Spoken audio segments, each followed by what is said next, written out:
czyli nasza neuroimmunologia w połączeniu z nerwem błędnym oraz z osteopatią. So the science of neuroendocrine immunology is a recent field in medicine. Tak, to cała ta dziedzina tej neuroendokrynnej immunologii jest to dosyć młoda część medycyny. So what is very important we will see this later. To, co jest bardzo ważne, do tego przejdziemy w dalszej części wykładu. But what is very important is that neuroendocrine immunology is totally linked with the autonomic nervous system. Tak, to, co jest bardzo ważne, to to, że ten cały układ immunologiczny, neuroendokrynno-immunologiczny jest bardzo ściśle połączony z autonomicznym układem nerwowym. So we cannot separate the autonomic nervous system function and the neuroendocrine immune system. Tak, także nie możemy rozdzielić funkcji układu autonomicznego nerwowego z naszym układem neuroendokrynno-immunologicznym. So in the autonomic nervous system, everybody knows that it's composed by several parts. Tak, myślę, że wszyscy zdają sobie sprawę, że nasz układ nerwowy autonomiczny składa się z kilku części. So, of course, we know about the sympathetic and the parasympathetic autonomic nervous system. Tak, układy nerwowe współczulny i przywspółczulny są chyba najbardziej znane dla wszystkich. But actually, since Gaskell and Langley in the 19th century, they recognize three autonomic nervous system. Ale już w XIX wieku Galen i Langley, oni rozpoznali właściwie trzy części układu autonomicznego. Although most often neurologists talk about the sympathetic and the parasympathetic nervous system. Tak, neurolodzy najczęściej mówią o układzie współczulnym i o układzie przywspółczulnym. Actually, as Langley said long time ago, so there is the sympathetic, there is the parasympathetic, and there is the enteric nervous system. Tak, ale Langley już dosyć dawno temu dodał do tego układ enteryczny, czyli mamy współczulny, przywspółczulny i enteryczny. Actually, there is a fourth one. Jest jeszcze właściwie czwarty, which is the heart autonomic nervous system. Którym jest unerwienie autonomiczne serca. Czy serce samo w sobie. So actually we have four. We have the sympathetic, we have the parasympathetic, we have the enteric, and we have the heart autonomic nervous system. Także mamy cztery części. Część współczulną, część przywspółczulną, część enteryczną i serce. And they are all related to each other. I one wszystkie są ze sobą powiązane. All right. Now we will focus on the parasympathetic one. My skoncentrujemy się teraz na tej części przywspółczulnej. So, and if we talk about the parasympathetic nervous system, we have to talk about the vagus nerve. Tak, a mówiąc o tej części przywspółczulnej, no musimy zacząć od nerwu błędnego. Indeed, the vagus nerve represents 80% of the parasympathetic nervous system. Bo tak naprawdę musimy wiedzieć, że nerw błędny stanowi właściwie 80% całej części przywspółczulnej. So, usually, the autonomic nervous system, or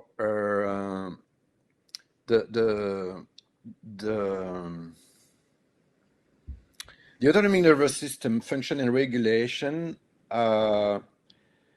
depends on a very complex, integrated, and interactive function. Także cała funkcja i regulacja, czy modulacja tego bardzo skomplikowanego układu autonomicznego jest wielostopniowa. That involve, of course, neurotransmission. Zawiera się w tym Also, neuroprzekaźnictwo, neurotransmitter synthesis, tak? Synteza tych neurotransmiterów, secretion degradation, and also ganglia regulation and receptor that will mediate the effect. tak? Mamy wydzielanie, mamy rozkład tych neuroprzekaźników, mamy regulację zwojów oraz modulację wpływu receptorów tego układu. And as I said before, it's mainly involved in neuroimmune reaction. I tak jak wspomniałem na początku, to głównie zawiera się w tej reakcji neuroodpornościowej, neuroimmunologicznej. So homeostasis in the body is depending on the interaction that there is, let's say, between the sympathetic and the parasympathetic autonomic nervous system. Także homeostaza w organizmie naszego ciała jest osiągana przez współpracę części współczulnej i części przywspółczulnej autonomicznego układu nerwowego.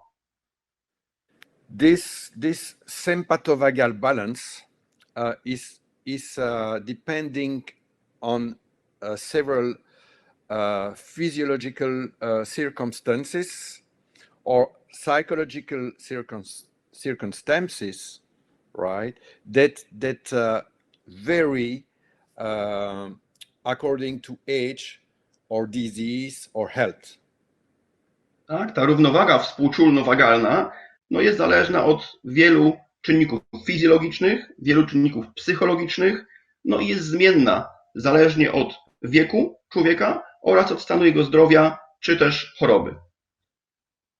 If we have a very important disturbance in this sympathovagal balance, right, we will get disorder that will be related to hypersympathicotonia or hyperparasympathicotonia.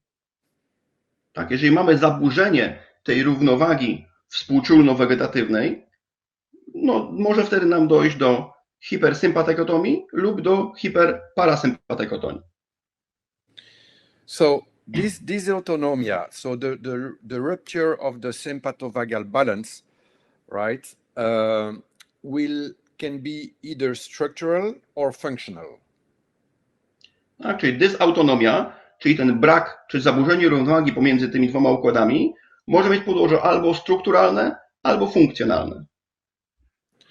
So this will involve several disturbances in this autonomic nervous system. So, for instance, functioning of cortical area. Tak, i wiele tutaj układów może być zaburzonych, na przykład nadmiernie pobudzone obszary korowe. Or hyperfunctioning of other brain areas. Czy nadmiernie pracujące inne obszary mózgu. Another example is that from a car accident affecting the spine, for instance, we may have also a structural damage of the sympathetic nervous system. Innym przykładem może być na przykład wypadek komunikacyjny, gdzie może dojść do strukturalnego uszkodzenia części czy to współczulnej, czy przywspółczulnej tego układu nerwowego. Also, if a patient suffers from a whiplash injury, we may... Urazy na przykład typu smagnięcia biczem. So we may have a structural damage to the vagus nerve. Tak, również mogą powodować zaburzenia strukturalne nerwu błędnego. Inflammation as well can, or infection, a virus, bacteria can also affect the autonomic nervous system. Tak, również stany zapalne czy infekcje, czy to wirusowe, czy bakteryjne, mogą wpływać na pracę tego układu autonomicznego. So what is important is to remember where it's important to remember the anatomy of the sympathetic and parasympathetic nervous system. Tak, ważne jest, żeby znać tą anatomię zarówno układu współczulnego, jak i układu przywspółczulnego. So you can see here, just to remind you about the sympathetic nervous system from T1 to about L2, right? And then tutaj from the sympathetic... Dla przypomnienia, sorry. And then from there, the connection with the sympathetic chain. Tak, tutaj widzimy poziomy kręgosłupa, z którego wychodzi uniesienie współczulne, czyli od T1 do L2 po lewej stronie i na żółto mamy łańcuch współczulny z nimi połączony. And their relationship to all the part of the body. I mamy tutaj związki czy połączenie tego łańcucha współczulnego z prawie wszystkimi częściami ciała. And in the case of the sympathetic autonomic nervous system, we are dealing with the flight or fight response. Tak, jeżeli mamy układ autonomiczny, mamy też tą reakcję walki lub ucieczki. So this representation of the sympathetic nervous system, I am pretty sure that everybody knows about that. Tak, myślę, że ten rysunek, czy ten schemat tego uniesienia współczulnego każdy chyba zna. So here for the parasympathetic one, remember, here we have the vagus nerve here. So I said the vagus nerve represents 80% of the parasympathetic nervous system. Tak, tutaj mamy część przywspółczulną. Tak jak wspomniałem, nerw błędny, nerw 10 stanowi 80% tego układu. And as compared to the sympathetic, he has the function of rest and digest. Tak, i w porównaniu do części współczulnej, gdzie mieliśmy walkę i ucieczkę, tutaj mamy trawienie i odpoczywanie. All right, so we have this balance between both of them, you know, stimulation, inhibition, depending on our physiological process, like the digestion. We have to go and we have to run. We are stressed because there is an exam, and so this balance will fluctuate like this. Tak, mamy tą równowagę, czy ciągłą zmianę równowagi, czy to pobudzenia, czy wyhamowania tych dwóch układów, zależnie od tego, co się z nami dzieje, czy akurat czeka nas egzamin i jesteśmy na przykład zestresowani.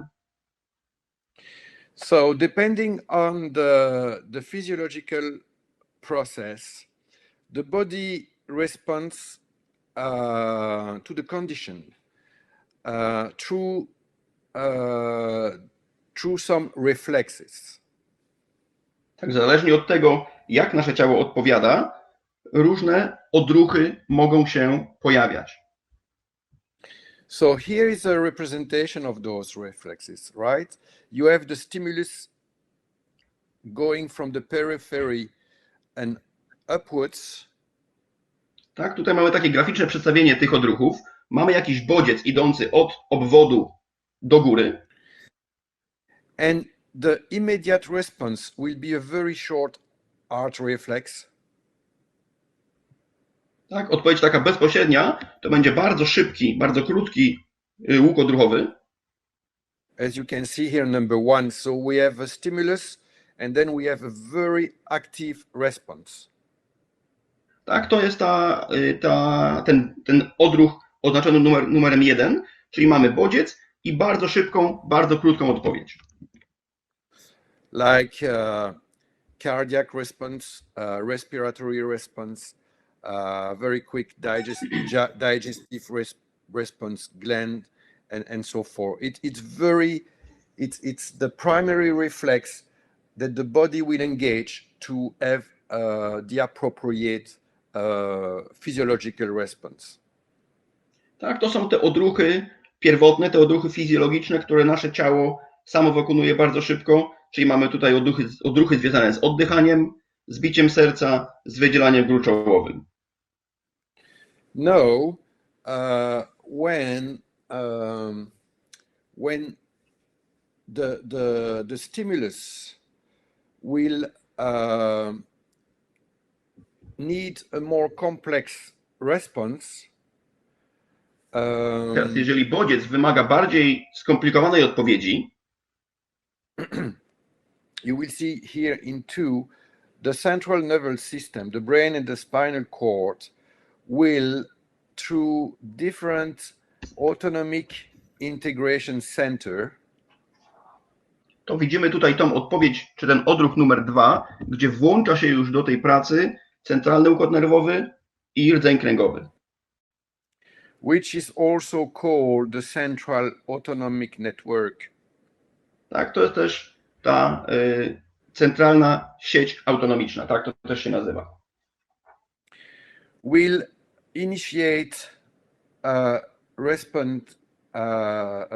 physiological response involving the sympathetic division and involving the parasympathetic division. So let's say the vagus nerve.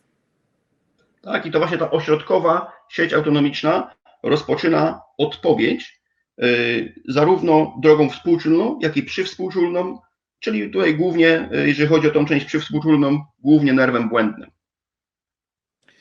This will affect the digestive system. This will affect the cardiac and respiratory system. It will affect other higher brain centers, right? Tak, to wpłynie oczywiście na część oddechową, na część krążeniową, na część trawienną, ale również na wyższe centra neurologiczne. So we have this kind of representative diagram here. Tak, tutaj mamy taki diagram, który troszeczkę to nam przedstawia. So you can see that here we have the visceral afferent stimulus. Tutaj mamy, widzicie, bodźce trzewne aferentne. That will initiate a very quick lower and basic neural reflex. Które mogą wywołać albo bardzo szybką, taką podstawową odpowiedź neurologiczną. So to initiate autonomic response. Tak, bardzo prostą odpowiedź autonomiczną. Now here we have in this circle here, dot line, we have the nucleus tractus solitarius, which is the sensory center of the vagus nerve in the brain medulla.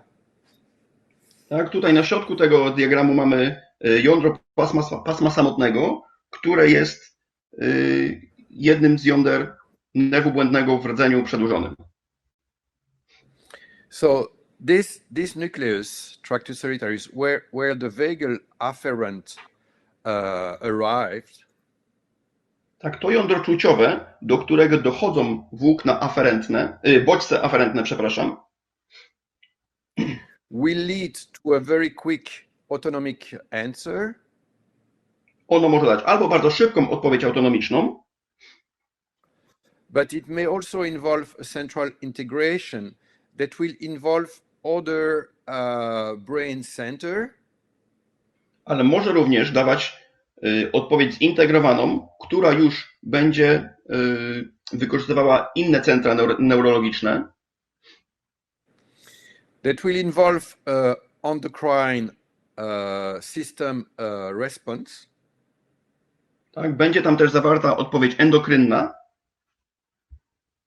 So we are typically thinking of the release of cortisol, which is the stress hormone, from the HPA axis. Tak, typowo myślimy sobie tutaj o uwalnianiu kortyzolu, czyli naszego hormonu stresu w osi HPA.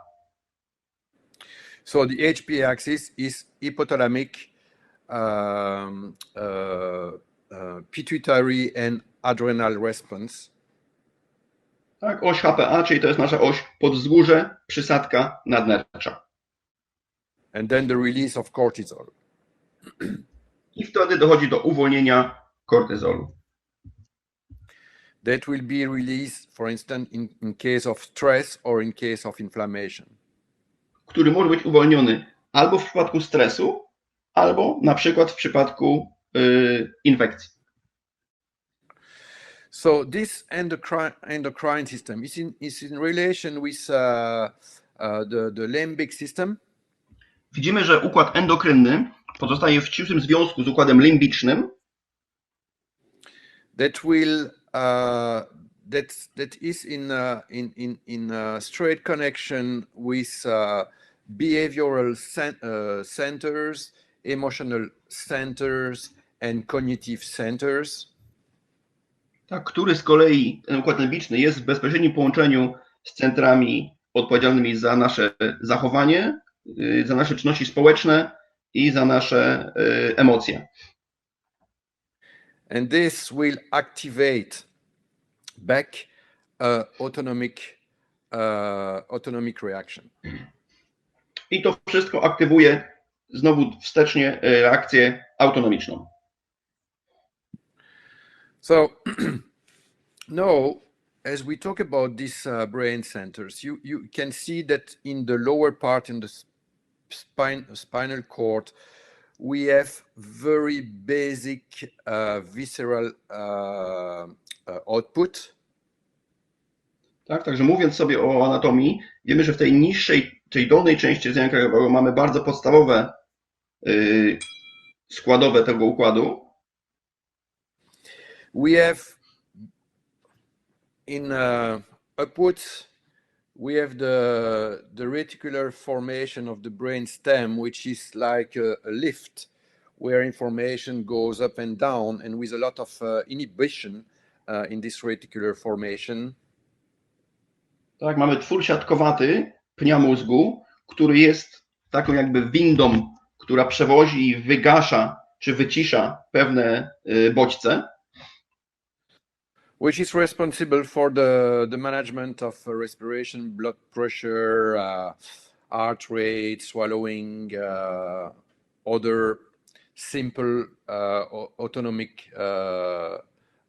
activation. I ta część jest odpowiedzialna za te takie bardzo podstawowe czynności fizjologiczne, jak oddychanie, rytm serca i temu podobne rzeczy.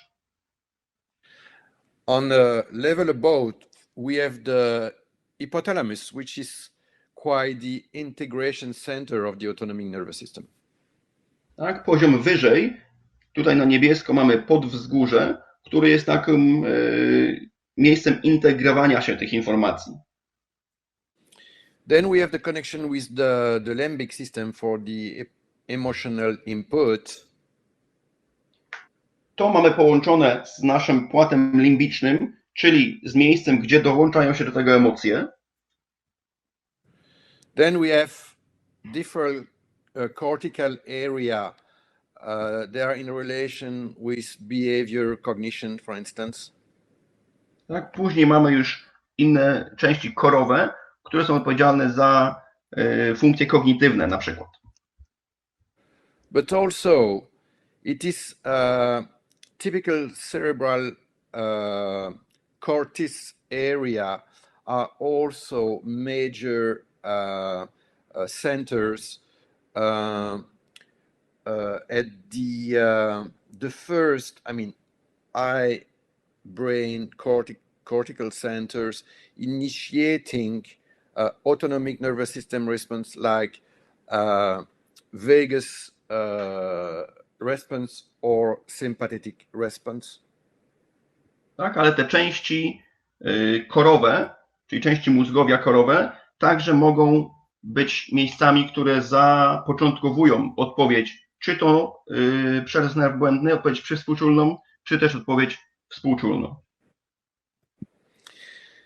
So here, Professor Wilfried Yannick, which is a neurophysiologist specialized in the sympathetic nervous system. Tutaj mamy rycinę dzięki profesorowi Janigowi, który jest specjalistą właśnie od układu współczulnego. So he made the relationship between the brain, the body and the environment. Tak, on zrobił takie połączenie pomiędzy ciałem, mózgiem i środowiskiem. So here we add another nervous system, which is the peripheral nervous system. Tak, także tutaj musimy sobie dodać do naszego obrazu następny układ nerwowy, czyli układ nerwowy obwodowy. So the autonomic nervous system, the muscular nervous system, which is linked with the environment, but which is linked with the peripheral nervous system and linked with endocrine nervous system. Także mamy tutaj układ autonomiczny, układ mięśniowo-szkieletowy, połączony z układem endokrynnym i z układem autonomicznym oraz całość ze środowiskiem. To make a link between the internal inputs from the organs to the external environment input. Także aby teraz stworzyć połączenie pomiędzy wpływem czy bodźcami ze środowiska wewnętrznego, czyli z naszych narządów, a bodźcami czy wpływem ze środowiska zewnętrznego. And you can see that it's all linked with higher brain center, the same that we talked before.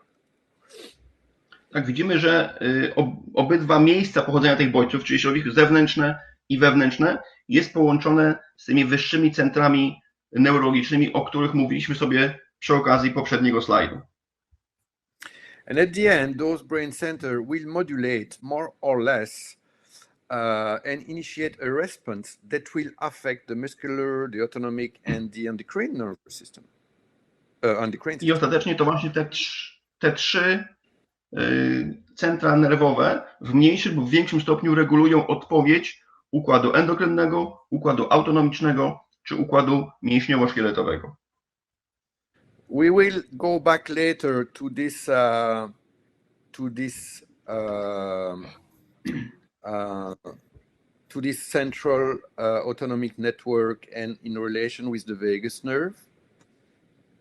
Tak, wrócimy sobie jeszcze później do tej ośrodkowej sieci autonomicznej i do jej połączenia z nerwem błędnym. But first, let's talk about the vagus nerve. Ale teraz może sam nerw błędny, o nim sobie pomówmy.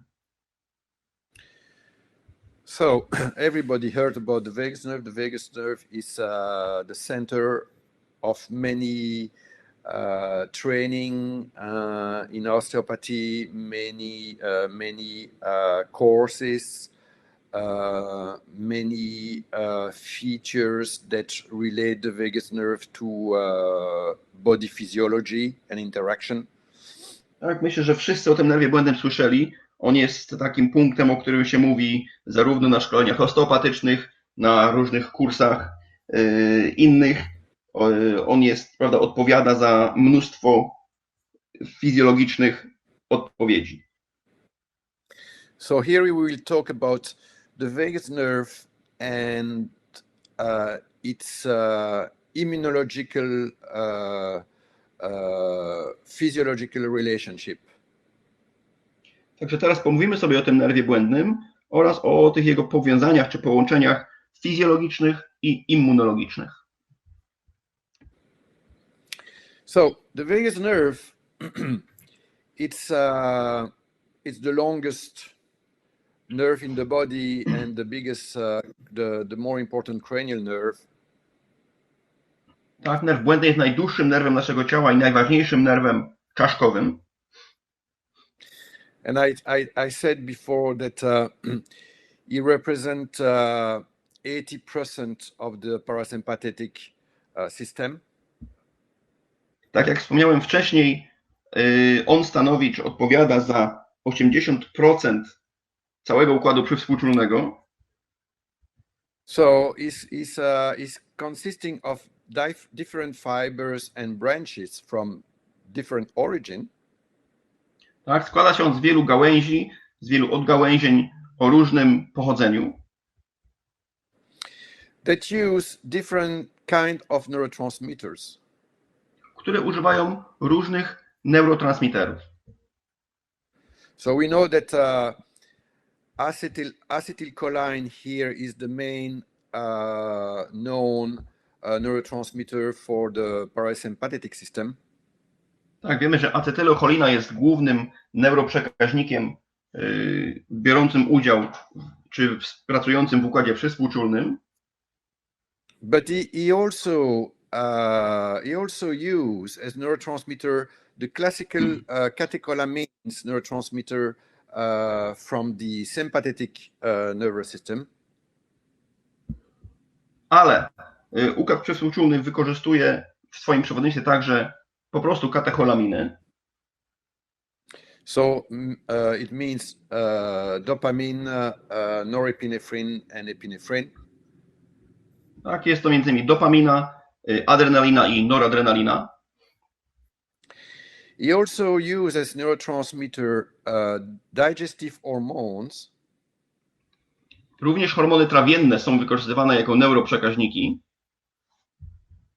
Like the cholecystokinin hormone. Na przykład cholecystokinina. Also is sensitive to the substance P, right, which is very well known in when initiating a pain answer response. Tak, substancja P, która jest tutaj dobrze połączona, czy dobrze znana w powstawaniu reakcji bólowej. But also is used the vasoactive intestinal peptide.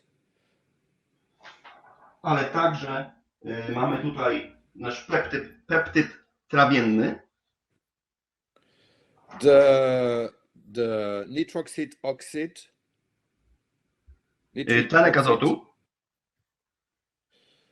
Some endorphins, GABA, glutamate. Endorfiny, GABA czy glutaminy. So the glutamate is the most faster neurotransmitters in the body. Glutamin jest tym najszybszym neurotransmiterem w naszym ciele. And at the opposite, the GABA is the lowest neurotransmitter in the body. Tak, a przeciwieństwem do tego jest GABA, która jest najwolniejsza. So you can see here that this vagus nerve can have both a parasympathetic and sympathetic action. Także widzicie, że ten nerw ma zarówno czynność współczulną, jak i przywspółczulną. But also immune, endocrine, and also synaptic neuroregulation and anti-nociception action. Ale także immunologiczną, antynocyceptywną i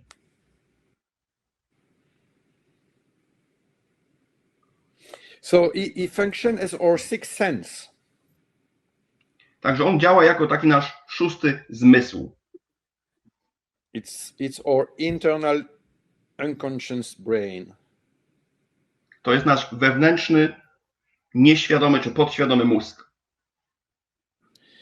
which integrate and will bring the sensation from almost everywhere in the body, right, to provide homeostatic metabolic regulation to different organs and in general systems, right? Tak, i on zbiera informacje prawie z całego ciała i integruje tą odpowiedź autonomiczną prawie że do wszystkich okolic, do wszystkich organów naszego ciała. So each vagus nerve contains about 80,000 to 100,000 fibers. Tak, każdy nerw błędny składa się z 80 do 100 tysięcy włókien, which mainly are non-myelinized. One są głównie niezmielinizowane. This represent so it's about 80% of the fiber are non-myelinized.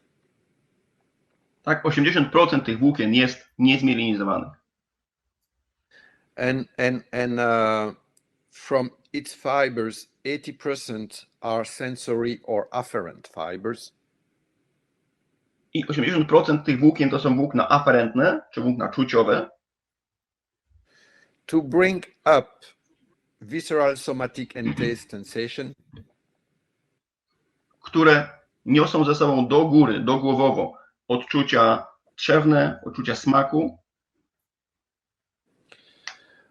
And 20% are motor fibers or efferent. A 20% tych włókien są to włókna eferentne, czy włókna ruchowe. That will release acetylcholine at different synaptic junction with smooth muscles, intrinsic nerve fibers, secretory cells like neuron, muscle cells, glandular cells and macrophage. Tak, i te włókna ruchowe wydzielają acetylcholinę na połączeniach synaptycznych, czy to z mięśniami gładkimi, z wewnętrznymi włóknami nerwowymi, z komórkami wycielniczymi, takimi jak neurony, komórki mięśniowe, czy komórki gruczołowe, czy nawet makrofagi. Very important is involved in the detection of peripheral immunological events like inflammation. Tak, bardzo ważną funkcją tego nerwu jest jego zaangażowanie w wykrywanie obwodowych incydentów immunologicznych, czy stanów zapalnych obwodowych. That will generate appropriate autonomic endocrine immune and antinociceptive and behavioral response. Tak, to jego zaangażowanie w ten proces generuje odpowiednią odpowiedź autonomiczną, endokrynną, immunologiczną czy przeciwbólową. Via very quick and very short reflexes. Zachodzi to przez bardzo szybkie i bardzo krótkie odruchy. Or if needed, via more complex central reflex network. Lub jeżeli jest taka potrzeba, przez bardziej złożone centralne układy odruchowe. And this will involve the CAN with the central autonomic network. I to łączy nam tą ośrodkową sieć autonomiczną z ośrodkowym układem nerwowym. So this CAN we will talk a bit more later. Tak, o tej ośrodkowej sieci autonomicznej powiemy sobie jeszcze troszeczkę później. So yes, very important. Yes, a double anti-inflammatory action. Także bardzo ważne. Mamy podwójną akcję, czy podwójne działanie przeciwzapalne. So, which will bring through afferent and efferent reflexes. Są to odruchy zarówno aferentne, jak i eferentne. Endocrine and immune response. Tak. Odpowiedź endokrynna i odpowiedź immunologiczna. And this is mediate via the activation of the HPA axis. I to jest regulowane przez aktywację osi HPA and the cholinergic anti-inflammatory pathway. I przez ścieżkę przeciwzapalną cholinergiczną. So we have to know also that so the main cholinergic center in the brain is contained in the pediculopontine nucleus and the Meinier nucleus in the brain. Tak, główne centra to jest jądro wyrostkowo-mostowe oraz jądro Meinerta. And so that release cholinergic neurons and produce GABA. Które wydzielają te neurony cholinergiczne i produkują GABA. So those cholinergic neurons contribute to 70% of the synthesis of cortical acetylcholine. Te neurony cholinergiczne odpowiadają za produkcję 70% acetylocholiny. And innervate the entire surface of the cortex like the cingulate, hippocampus, amygdala cortex. Tak, one unerwiają całą powierzchnię kory, łącznie z zakrętem obręczy, hipokampem czy korą ciała migdałowatego. Indeed, the vagus nerve, through direct brain centers or indirect connection in the brain, modulate about 80% of the total volume of the brain. Także nerw błędny kontroluje czy moduluje odpowiedź dla około 80% naszego mózgu. So this is huge. So you understand the very importance of the vagus nerve in brain modulation and modulation of the central autonomic network. Także 80% to jest oczywiście bardzo duża liczba, także może to pozwoli Wam sobie uświadomić, jak ważny jest ten nerw błędny w regulowaniu tej odpowiedzi autonomicznej i ośrodkowej sieci autonomicznej. So the vagus nerve has different way of detecting what's happened in our internal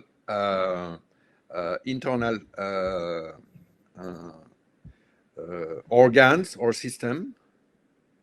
Nerw błędny ma wiele różnych sposobów, żeby się dowiedzieć, co się dzieje wewnątrz naszego ciała, co się dzieje z naszymi narządami.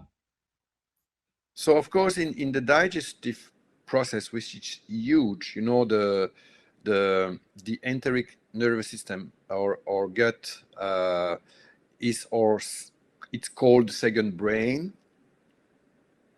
Tak, na cały nasz układ trawienny to jest ogromna porcja informacji. Nasze trzewia są nazywane, prawda, naszym mózgiem trzewnym. So yes, chemoreceptors, so it can detect nutrient and product of microbiota, they detect glucose level, amino acid, cholecystokinin, so digestive hormone, and also what's very important here, some interleukins and other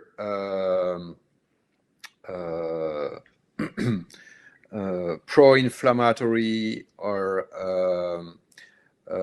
molecules. Tak, także te chemoreceptory są w stanie wykrywać substancje odżywcze, produkty mikrobioty, aminokwasy, cholecystokininę, kwasy tłuszczowe, ale także interleukiny czy inne markery zapalne. Yes, and also here serotonin receptors. I także receptory serotoniny tutaj. Also very important, it's very sensitive to the mechanical action in the gut because he has mechanoreceptors as well. Tak, nerw błędny również jest bardzo wrażliwy na działanie czy na bodźce mechaniczne, Także dużo mechanoreceptorów jest tam odpowiedzialnych. So in the digestive system, to any sensitive to stretching or contraction. Tak, głównie na takie ruchy jak rozciąganie czy skurcz. Although the sympathetic nervous system is much more sensitive to stretching and contraction. Aczkolwiek tutaj musimy wspomnieć, że układ współczulny jest dużo bardziej czuły na te bodźce mechaniczne, na rozciąganie i skurcze. And you're also very sensitive to temperature. Nerw błędny jest bardzo czuły na zmianę temperatury. So it's sensitive to pain mediator. Jest wrażliwy na mediatory bólowe. Like capsaicin. Jak kapsaicyna. That can release heat and also pain responses. Co może, czego skutkiem może być odpowiedź bólowa. And specifically in its jugular and nodose ganglia. Zwłaszcza jeżeli mówimy sobie o zwojach szyjnych. So also he has also osmosensor. Osmoreceptory. To osmotic pressure, for instance. Które są w stanie wyczuć zmiany na przykład ciśnienia osmotycznego. So baroreceptors as well, like in the aortic arch through the nerve of Ludwig. Tak, baroreceptory, na przykład wokół aorty za pomocą nerwu Ludwiga. Nociception with the activation of the C fibers modulation. Tak, nocycepcja przy pomocy aktywacji i regulacji włókien C. So it modulates plus or less through the spinobulbo-thalamic tract. Tak, on reguluje i przewodzi tą drogą rdzeniowo-opuszkowo-wzgórzową. And also, as I said, the capsaicin sensitive C fibers. I tak jak mówiłem wcześniej, kapsaicyna i włókna czuciowe C. In its ganglia. Tak, w tych zwojach szyjnych. And also, głównie w zwojach szyjnych. And also, is able to detect immune sensation. Tak, jest także nerw błędny w stanie wyczuć odczucia immunologiczne. So he is able to detect the presence of cytokines. Jest w stanie wyczuć obecność cytokinin. So which are like the interleukin-1 beta or the tumor necrosis factor alpha, which are pro-inflammatory cytokines. Tak, mamy tutaj interleukinę 1, mamy tutaj czynnik nowotworowy alfa. Via specific receptor, the toll-like receptors or not like receptors at the paraganglionic level. Tak, mamy tutaj te receptory toll podobne czy nod podobne na poziomie okołozwojowym. And also enteroendocrine detection through specific neuronal receptors. As we say, we have the serotonin, we have the cholecystokinin, we have the ghrelin, leptin, orexin, and so on. Tak, mamy cały też tą szufladkę enteroendokrynną za pomocą tych specyficznych receptorów neuronalnych, o których już troszkę mówiliśmy, jak serotonina, cholecystokininy, grelina, leptyna czy orexyna. So you understand that the vagus nerve function because he's able to detect a lot of physio or pathological inflammatory process in the body. It's a very important nerve. Także teraz na pewno już zdajecie sobie sprawę, jak bardzo ważny jest nerw błędny, między innymi z uwagi na to, ile bodźców czy ile czynników, zarówno fizjologicznych, jak i patologicznych, jest on w stanie wyczuć. So we have here the vagus nerve and those two ganglia. Here we have the inferior ganglia, we have the superior ganglia of the vagus nerve. Then we have here, it's sensory nuclei, which is the nucleus solitarius. Tak, tutaj mamy zaznaczone na czerwono i na żółto dwa zwoje, zwój górny i zwój dolny. U góry mamy jądro czuciowe, to jądro pasma samotnego. Of course, the nucleus ambiguous, which is one of its motor output. Tutaj mamy jądro dwuznaczne, które jest jednym z jąder, czy jednym z ośrodków ruchowych. And is in direct connection of the spinal trigeminal nucleus here as well. I mamy także tutaj bezpośrednie połączenie w tym miejscu z rdzeniowym jądrem nerwu trójdzielnego. So here we have a representation, I mean actually anatomic representation of the vagus nerve here with the nodos, which is the inferior vagus ganglia, and the superior with the jugular one here, you see. Tak, tutaj mamy przedstawienie takie anatomiczne tych zwojów. Mamy ten zwój oznaczony literą N, to jest zwój dolny, i literą J, zwój szyjny. And you see here the superior cervical sympathetic ganglia here. Tutaj oznaczone SCG mamy górny zwój szyjny układu współczulnego. That shows here that we have a relation, a connection between the superior cervical ganglia with the inferior and the superior vagal ganglia. I tutaj pokazuje nam to połączenie pomiędzy górnym i dolnym zwojem nerwu błędnego, a górnym zwojem szyjnym części współczulnej. This is very important. I to jest bardzo ważna rzecz.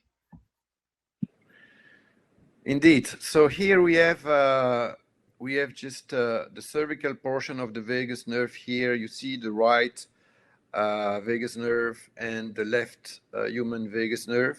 You see that the right is bigger than the left. Tutaj mamy tylko przekrój na poziomie szyjnym. Widzicie, tu po lewej stronie mamy prawy nerw błędny, po prawej stronie lewy. Widzimy, że prawy nerw błędny jest dużo większy niż lewy. So we said that the vagus nerve mediate and use the acetylcholine as a neurotransmitter. Tak, mówiliśmy sobie, że nerw błędny wykorzystuje acetylocholinę jako neuroprzekaźnik.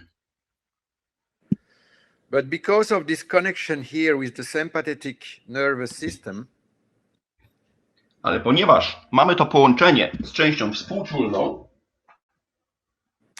it can also release it can also release sympathetic neurotransmitters. Tak, również może wydzielać neuroprzekaźniki współczulne. Okay. So now we will talk a bit before going to neuroimmunology or immunology. We will talk a bit about the central autonomic network that I mentioned before. Teraz, zanim przejdziemy sobie do tej immunologii czy neuroimmunologii, to mówimy chwileczkę o ośrodkowej sieci autonomicznej, czyli tu mamy CAN, o którym wspomnieliśmy wcześniej. So the autonomic central network is just a system of internal regulation. Ta ośrodkowa sieć autonomiczna to jest taka sieć regulacyjna wewnętrzna. in the brain that control visceromotor, neuroendocrine, pain, temperature, sleep, wake, and behavioral response. Tak, ona odpowiada za kontrolę trzewno-ruchową, neuroendokrynną, bólową, temperatury, snu i czuwania oraz naszego zachowania. Which is essential for survival response. I wszystkie te funkcje są oczywiście niezbędne do przetrwania człowieka. This central autonomic network is under powerful inhibitory control via the GABA. You remember the GABA is the most inhibitory neurotransmitter, and the glutamate is the most excitatory neurotransmitter, right? Tak, ta sieć jest pod bardzo dużym wpływem hamującym, jeżeli chodzi o GABA. Pamiętacie, że GABA jest tym najbardziej inhibującym neuroprzekaźnikiem, a glutaminian jest tym najbardziej pobudzającym. So this is the way that you control balance and maintain homeostasis. Huh? Tak, i w ten sposób właśnie jest utrzymywana równowaga i homeostaza. So you control the sympathetic, the parasympathetic, cardiac, respiratory, neuroendocrine, sphincterian, preganglionic neurons. Tak, kontroluje nam ta sieć współczulnie i przywspółczulnie. Układ kardiologiczny, oddechowy, neuroendokrynny, czy zwieracze i neurony przedzwojowe. So this central autonomic network is organized into interconnected structures. So it's different loops at different level from the spinal cord, the medulla, the pontomesencephalic anterior brain. Tak, także ta sieć jest zorganizowana przez wzajemnie przenikające się pętle na różnych poziomach. Od rdzenia kręgowego przez rdzeń przedłużony, przez międzymózgowie, część mostową i przedniej części mózgu. So, for instance, which include, of course, the hypothalamus and the limbic system.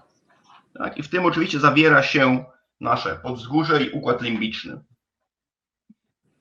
So, at the lower level, the medulla oblongata, we have a very quick and short-term autonomic nervous system regulation. Tak, jeżeli chodzi o tą najniższą część, gdzie mamy tylko rdzeń kręgowy, rdzeń przedłużony, mamy tu bardzo szybką i krótkotrwałą odpowiedź regulacyjną autonomiczną. Tak, to jest to miejsce. This is a very low part of the brain, right? Tak, to jest bardzo nisko położona część mózgu. Then, if we go a little higher up to the hypothalamus, we have the long-term regulation, the metabolism, the reproduction, also involving in the sleep and awake response, the temperature regulation. It's about there. Tak, idąc piętro wyżej, dochodzimy do poddźgórza. Mamy tutaj już regulację, odpowiedź bardziej długotrwałą, odpowiedzialną za metabolizm, za reprodukcję, za cykl spania i czuwania. And if we go higher through the connection with the limbic system, we have the autonomic regulation involving in the behavior, cognition, emotion, stress response. Tak, jeżeli pójdziemy jeszcze wyżej, wchodzimy na piętro systemu limbicznego, mamy już te reakcje autonomiczne, które możemy przewidywać. Mamy tutaj zachowanie, funkcje poznawcze, emocje, odpowiedź na stres. So it was a English osteopath called Bramati, Iona Bramati. She demonstrates that. So now I'm talking about the gut-brain axis through the vagus nerve, right? Tak, teraz jeżeli powiemy troszeczkę o tej osi trzewia-mózg, była taka brytyjska osteopatka. So Bramati demonstrate that general visceral osteopathic work. Ta pani nazywa się Bramati. Ona pokazała, że taka praca trzewna, osteopatyczna improve emotional cognition and behavioral response to autistic children. Tak, jest w stanie poprawić zachowanie, poprawić odpowiedź emocjonalną dzieci autystycznych. And also she demonstrates that this affects the neuroimmunological response with decreasing of inflammatory marker in the intestine. Tak, ona również udowodniła, że jest tam wpływ właśnie neuroimmunologiczny poprzez zmniejszoną ilość markerów zapalnych w trzewiach. So here we have those relationship here. You see the nucleus tractus solitary, the amygdala, we have the periaqueductal gray matter, we have the locus ceruleus here, we have the hypothalamus here, we have the prefrontal and orbital frontal cortex, we have the cingulate context, we have the insula here. So all those areas are part of the central autonomic network. Tak, tutaj na tym schemacie mamy pokazane te wszystkie punkty anatomiczne. Mamy tutaj te jądra pasma samotnego, mamy rdzeń, mamy korę przedczołową, mamy wyspę, mamy korę środkową, mamy istotę szarą okołowodociągową, mamy podzgórze. So as I just said before, it's just the same stuff. You see on the spinal or bulb region, we have parasympathetic and basic sympathetic reflexes. Tak jak mówiliśmy wcześniej, czy to na poziomie rdzenia, czy na poziomie opuszkowym, mamy tutaj te podstawowe odruchy, zarówno współczulne, jak i przywspółczulne. And in the bulbopontine area here, we have the control of respiration, circulation, gastrointestinal function, and urination. Tak, w tej okolicy opuszkowo-mostowej mamy kontrolę nad oddychaniem, krążeniem, trawieniem, oddawaniem moczu. So those viscerosensory information will be transmitted to the other area of the brain showing there. Tak, i te wszystkie odpowiedzi będą przekazywane do tych centrów położonych niżej, które widzimy na tym schemacie. Like the locus coeruleus. Jak na przykład miejsce sinawe. Tutaj LCC. Which is the most important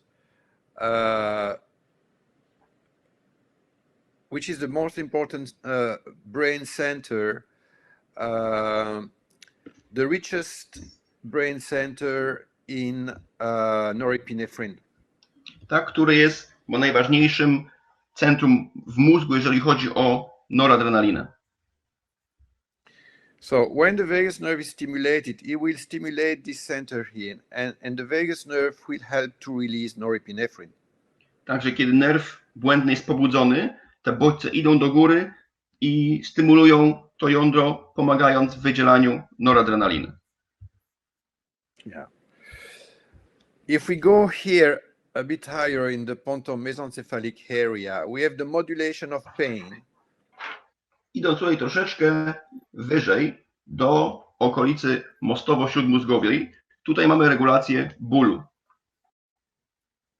Through the periaqueductal gray matter here. Poprzez między innymi istotę szarą okołowodociągową, PAG na tym schemacie. And we will get from there integration of behavioral response to stress. Stąd między innymi wychodzi nasza odpowiedź naszego zachowania na sytuacje stresowe. Because it's in relation with the amygdala, it's in relation with the paraventricular nucleus of the hypothalamus, and also with the thalamus and other brain center there. Ponieważ jest ona połączona z wyspą, z jądrami podzgórza czy ze samym podzgórzem i wzgórzem. So, if you have a patient suffering from fibromyalgia and there is aberrant response to painful stimuli, the area that will mediate this pain or is under abnormal modulation is the periaqueductal gray matter here. Także jeżeli mamy pacjenta cierpiącego na przykład na fibromialgię, który jest bardzo wrażliwy na bodźce bólowe, to okolica za to odpowiedzialna to jest właśnie ta okołowo-drążgowa istota szara. And there is a reason why the vagus nerve is a very important pain modulator. Tak, i powodem jest to, że nerw błędny jest bardzo ważnym regulatorem bólu. Now, if we go to this area here, we are involving in the autonomic, emotional, and endocrine response, right, for adaptation and homeostasis. Tak, jeżeli przejdziemy do tych wyższych przednich części mózgowych, dochodzimy do autonomicznej reakcji emocjonalnej i endokrynnej, adaptującej do sytuacji i dążącej do homeostazy. With the prefrontal cortex, orbitofrontal cortex, with the singular cortex, with the insula here, right? Also the amygdala there. Tak, mamy tutaj korę przedczołową, korę okołooczodołową, zakręt obręczy, wyspę czy ciało migdałowate.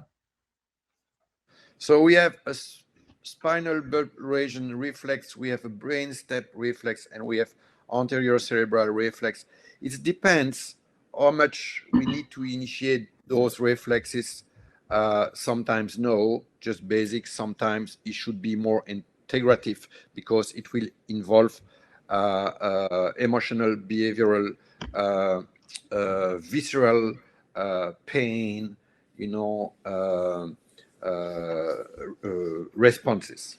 Także zależnie od tego, jak skomplikowana czy jak złożona odpowiedź jest wymagana, mamy poziom rdzeniowo-opuszkowy, mamy poziom pnia mózgu, mamy poziom przednich części mózgowia i zależnie od tego, jak bardzo złożona musi być odpowiedź, to poszczególne elementy tego układu są angażowane w tą odpowiedź. So here is another simple representation of this central autonomic network. Tu jest jeszcze jeden schemat, który myślę w dosyć prosty sposób pokazuje, jak działa ta sieć. And you can see here that the vagal afferent coming from different area from the body. Widzimy tutaj na dole aferentne bodźce nerwu błędnego idące z różnych części ciała. Will have an effect on the endocrine system, on the limbic system. One wszystkie and also mają wpływ na układ endokrynny, układ limbiczny oraz and also premotor system of the autonomic nervous system with all the centers I mentioned before. Tak, oraz ten nasz przedruchowy układ autonomiczny i wszystkie te jądra, czy te wszystkie centra neurologiczne, o których sobie mówiliśmy wcześniej. So stimulating raphe nuclei for the release of serotonin. Mamy tutaj na przykład jądro wydzielające nam serotoninę. Locus coeruleus for the release of norepinephrine. Miejsce sinawe, które wydziela nam noradrenalinę. Parabrachial nucleus for the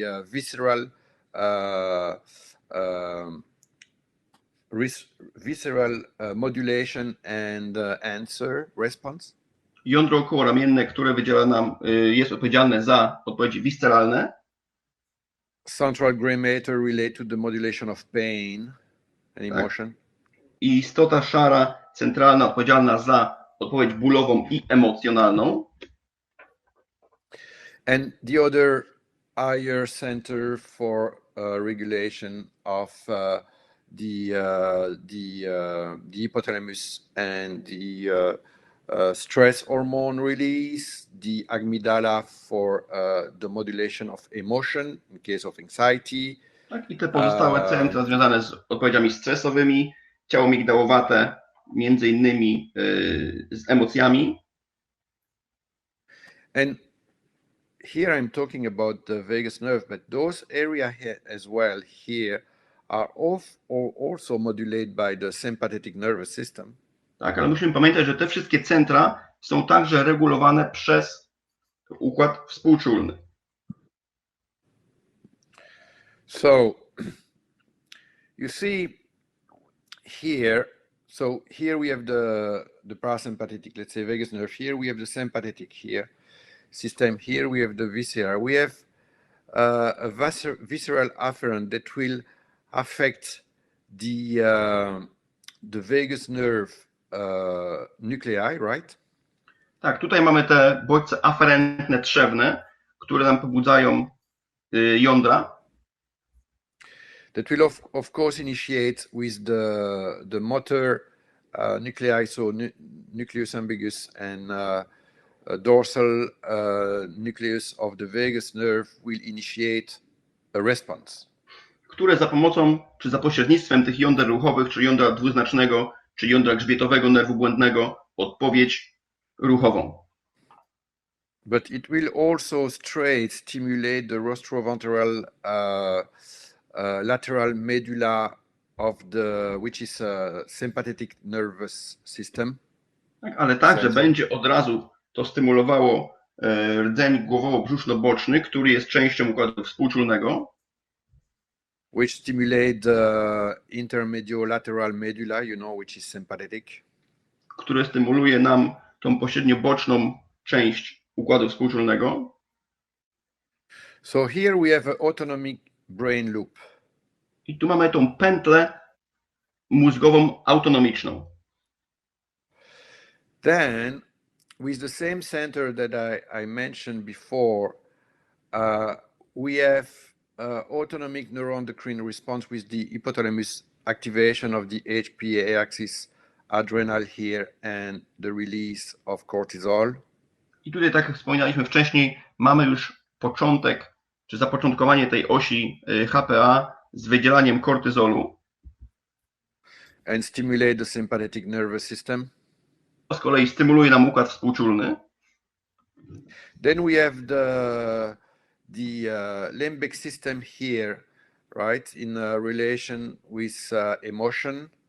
Tutaj mamy układ limbiczny, który kontroluje nam, czy wpływa nam na emocje. Here we have somatovisceral projection here. Tutaj mamy projekcję somatowisceralną. With the anterior cingulate and insular cortex. Tak, z przednim zakrętem obręczy i korą wyspy. So you can see that those centers here can modulate, can stimulate, or do inhibition relate to the autonomic nervous system.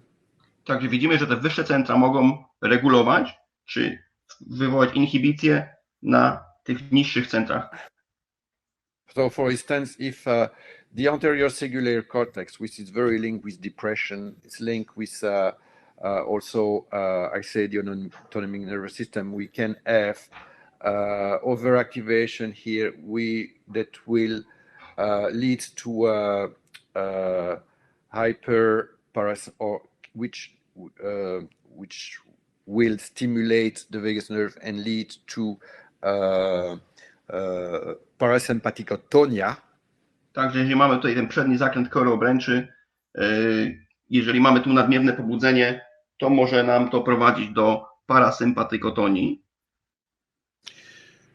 That can lead into symptoms like heartburn.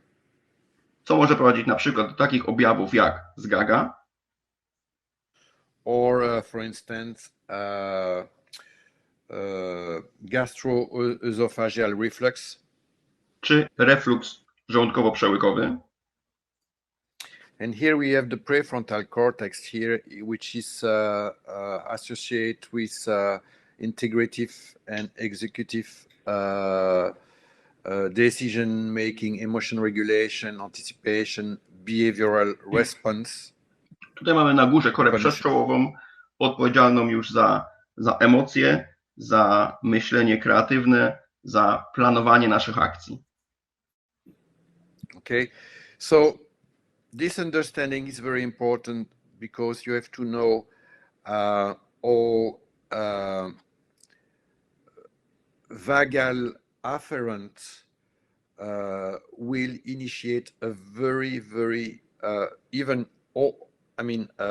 could initiate a very quick low level answer, very quick, and then also will modulate other centers in relation with the what we said before, the pain, visceromotor, respiratory, digestive, bladder, whatever, and then behavior, emotion, cognition.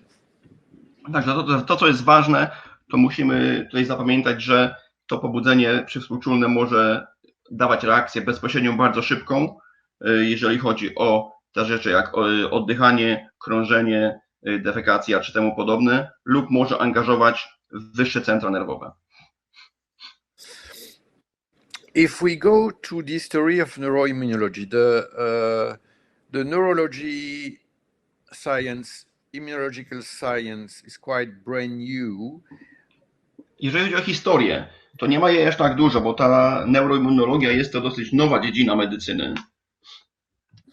So let's say it's about the years 1980s. Myślimy tutaj o latach 80. XX wieku. So before we know we have the old age of Hippocrates, it was the disease was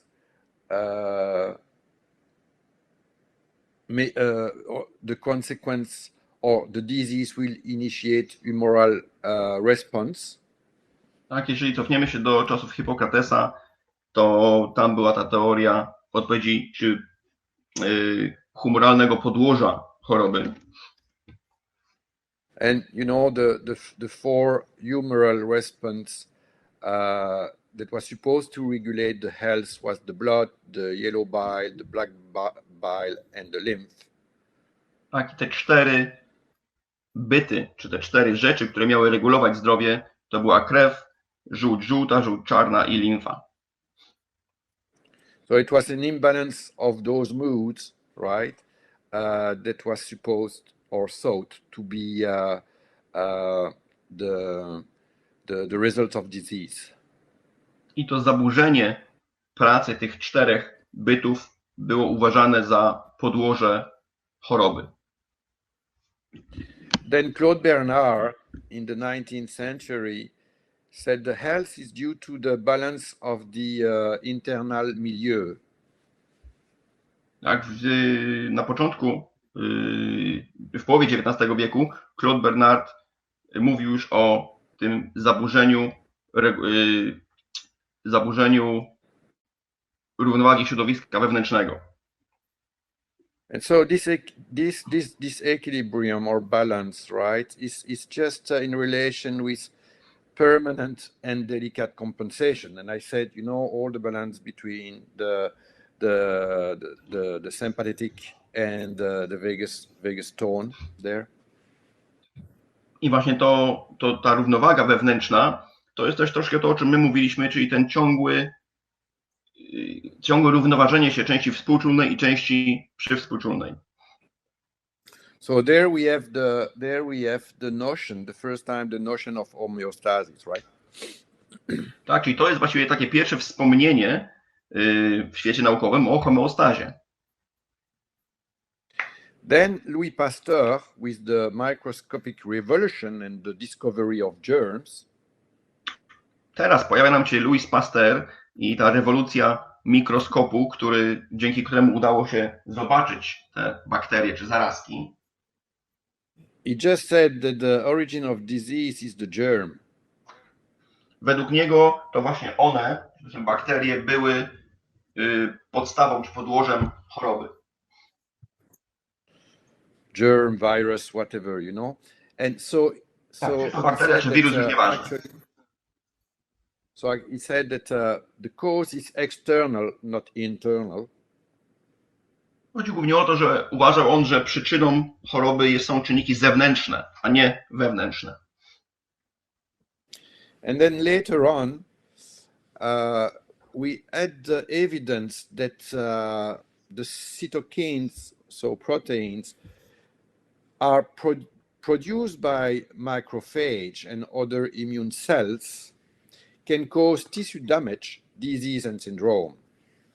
Tak, później okazało się, że białka czy cytokiny produkowane przez makrofagi i inne komórki odpornościowe mogą prowadzić do uszkodzeń komórek czy uszkodzeń tkanek, do chorób i nawet do pewnych syndromów. So now the concept of the disease is that cytokines are responsible to mediate physiological, immunological process that may lead to disease. Także koncepcja jest taka, że to cytokininy są odpowiedzialne za regulację tego procesu, który może prowadzić do rozwoju choroby. So it is actually the cytokine that were produced by the immune system that will cause the signs, symptoms, and the damaging effect of disease, but not the pathogen, like Pasteur said. Tak, i to okazało się, że właśnie to cytokininy są odpowiedzialne za przebieganie tego procesu chorobowego, a nie patogeny, tak jak twierdził Pasteur. So an example of this is that the lipopolysaccharide, which are protein on the surface of gram-negative bacteria, they will stimulate the production of the TNF through the immune cells, and then can lead to septic shock. Tak, to właśnie te liposaccharydy produkowane przez bakterie gramujemne produkują cytokininy, produkują czynnik martwicy nowotworów, co może prowadzić do tego szoku septycznego, czyli do sepsy. So this is the birth of neuroimmunology. I w tym momencie właśnie rozpoczęła się, czy narodziła się neuroimmunologia. Why neurology here? Because neurology in reference to the vagus nerve can, because of its receptors, inform the brain or the body that there is a threat somewhere, and we have to act to fight against this inflammation produced by those cytokines. Tak, a neurologia pojawia się tutaj z tego względu, że właśnie nerw błędny jest tą częścią tego układu, który jest w stanie wychwycić czy wyczuć zmiany w organizmie, zmiany początkowe, zmiany chorobowe. And we have to wait 2002 when Kevin Tracy from its Feldstein Institute in New York discovered actually the cholinergic anti-inflammatory pathway. Ale musieliśmy czekać aż do roku 2002, kiedy to została odkryta ta cholinergiczna ścieżka przeciwzapalna. 17 years ago only. To było dopiero 17 lat temu. So how it works? So I to działa. we have here an infection, we have here tissue injury, whatever, with cell debris. Tutaj mamy zaznaczone po lewej stronie infekcje, czy jakiś uraz, czy to bakterie, wirusy, czy jakieś uszkodzone tkanki. We have the bacteria here, and the bacteria will signaling through the toll-like receptors here in macrophage. I te, powiedzmy sobie, bakterie, one dają znać, czy one podrażniają te receptory TOL podobne w makrofagu. So this will initiate here in the macrophage immune response. I to już w samym makrofagu zapoczątkowuje reakcję immunologiczną. This will produce cytokines and inflammation. Tak? To nam z kolei daje cytokininy i stan zapalny. We have here the regulatory mechanism. Tutaj mamy też dodatkowe mechanizmy regulacyjne. One is the vagus nerve. Jeden z nich to jest właśnie nerw błędny, or initiated by the vagus nerve. Czy te mechanizmy regulacyjne, które są zapoczątkowane poprzez nerw błędny. And if the regulatory mechanism are well, jeżeli te mechanizmy regulacyjne działają odpowiednio, we will go for health, right? Idziemy w stronę zdrowia. No, there is a problem with the regulatory mechanism. So, for instance, in case of autoimmune disease, jeżeli z kolei mamy jakiś problem z tymi mechanizmami regulacyjnymi, co dzieje się w przypadku chorób autoimmunologicznych? In the best case, we will get a sickness syndrome. W najlepszym wypadku będzie to jakiś syndrom, jakaś choroba. You know, swelling, pain, anorexia, fatigue, fever. Tak, nic bardzo skomplikowanego, jakiś ból, gorączka, zmęczenie, coś takiego. That even if it's too much can lead to shock and death, right? Aczkolwiek jeżeli tego jest za dużo, czyli jeżeli tych reakcji jest zbyt dużo, to też może to prowadzić do wstrząsu. If the inflammation is not resolving because it's a permanent level inflammation, so we'll get autoimmune disease like rheumatoid arthritis, inflammatory bowel syndrome or disease, we have multiple sclerosis, we have cancer, depression. Tak, ale jeżeli ten stan zapalny się utrzymuje, to może się to przerodzić w jakieś choroby autoimmunologiczne, jak reumatologiczne zapalenie stawów, jak miażdżyca, jak zespół jelita drażliwego, jak SM, czy pewne rodzaje nowotworów.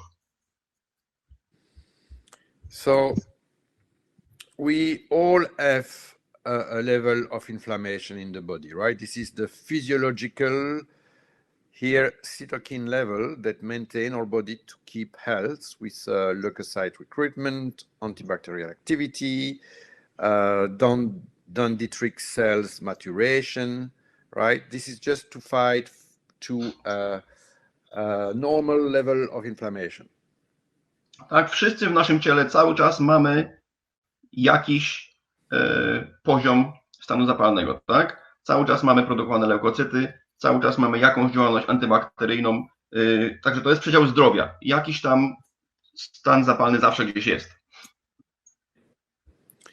So, if the cytokine level is too high and stay too high or even increase, then can lead to depression, fever, you know, the sickness syndrome.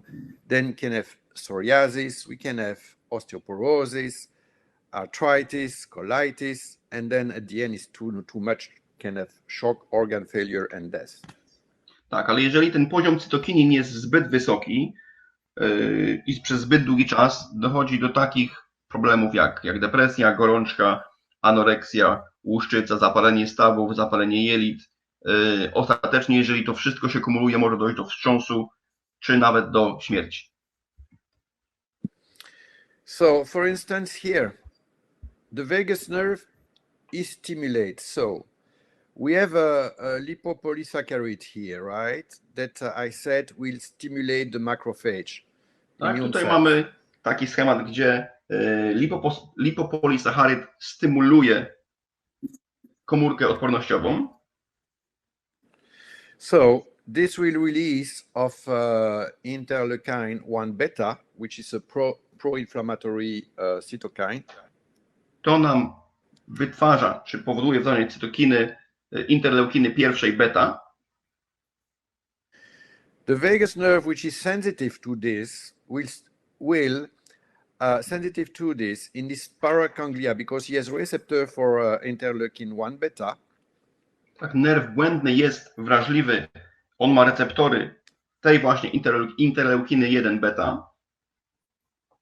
So different paraganglia in the vagus nerve, either close to the organ itself or in the superior ganglia, the nodos and jugular 1. Tak, także różne zwoje okołordzeniowe nerwu błędnego, czy te troszkę wyżej, czy te troszkę niżej. So this will stimulate the nucleus tractus solitarius. To stymuluje nam jądra pasma samotnego Through alpha-2 norepinephrine receptors. przez receptory alfa-2 noradrenaliny. This will stimulate the paraventricular nucleus of the hypothalamus. To nam z kolei stymuluje okołokomorowe jądra podwzgórza. Through what it is the corticotropin release factor here. Przez czynnik wydzielający kortykotropinę. So it will release the corticotropin release hormone. To nam z kolei wydziela kortykoliberynę, CRH. It will stimulate the hypophysis. To nam stymuluje przysadkę. It will release the adrenocorticotropin hormone. Która wydziela hormon adrenokortykotropowy.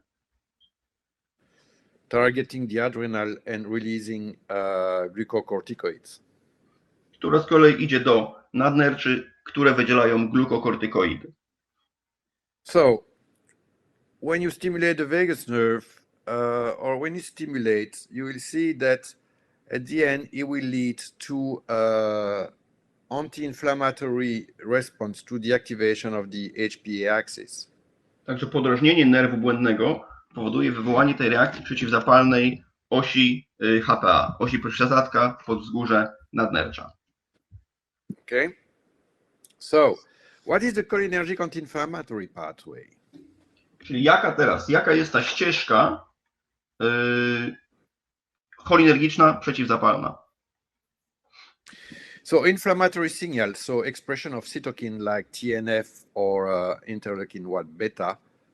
Tak, także te sygnały zapalne, czyli wydzielanie cytokinii, czy to interleukiny 1 beta, through the vagus nerve paraganglion and toll-like receptor or node-like receptors.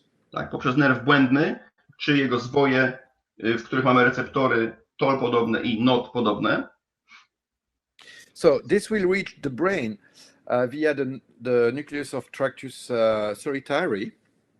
To dochodzi nam do mózgu za pomocą jąder pasma samotnego.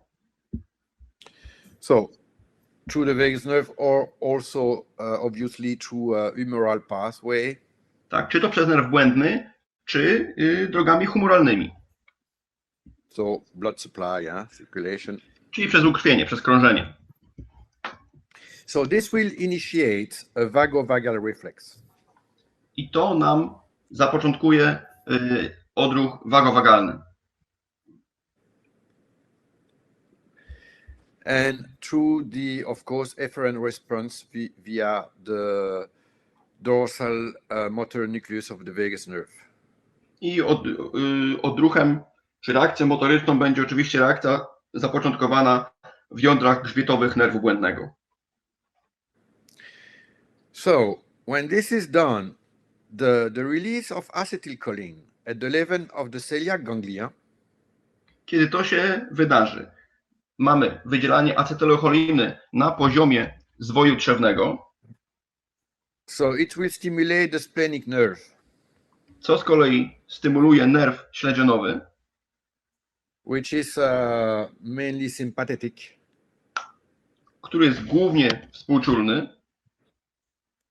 So as it is sympathetic, we know that the release at the end of the sympathetic in the visceral level will release, so the postganglionic fibers will release norepinephrine in the spleen.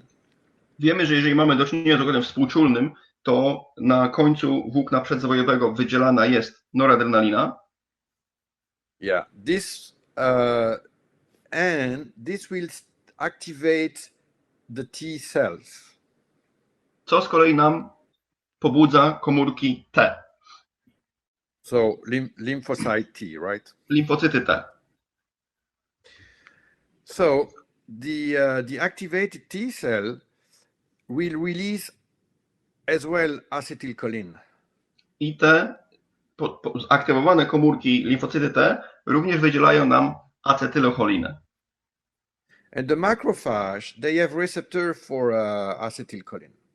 A makrofagi mają receptory acetylocholiny. And with this information, the macrophage will stop the production of cytokine. Tak? I z tą informacją, czy z wykorzystaniem tej informacji, makrofagi przestają produkować cytokiny. So we are here on the one part of the regulatory mechanism due to the vagus nerve stimulation. And the release Jesteśmy tutaj w tym miejscu, tak? To jest jedna z możliwości regulacji mechanizmów regulacyjnych przez nerw błędny. And this is the T cells in the macrophage that will release acetylcholine and will block this this phenomena, right? Tak, i to jest właśnie ta komórka T, która zablokuje wydzielanie acetylocholiny i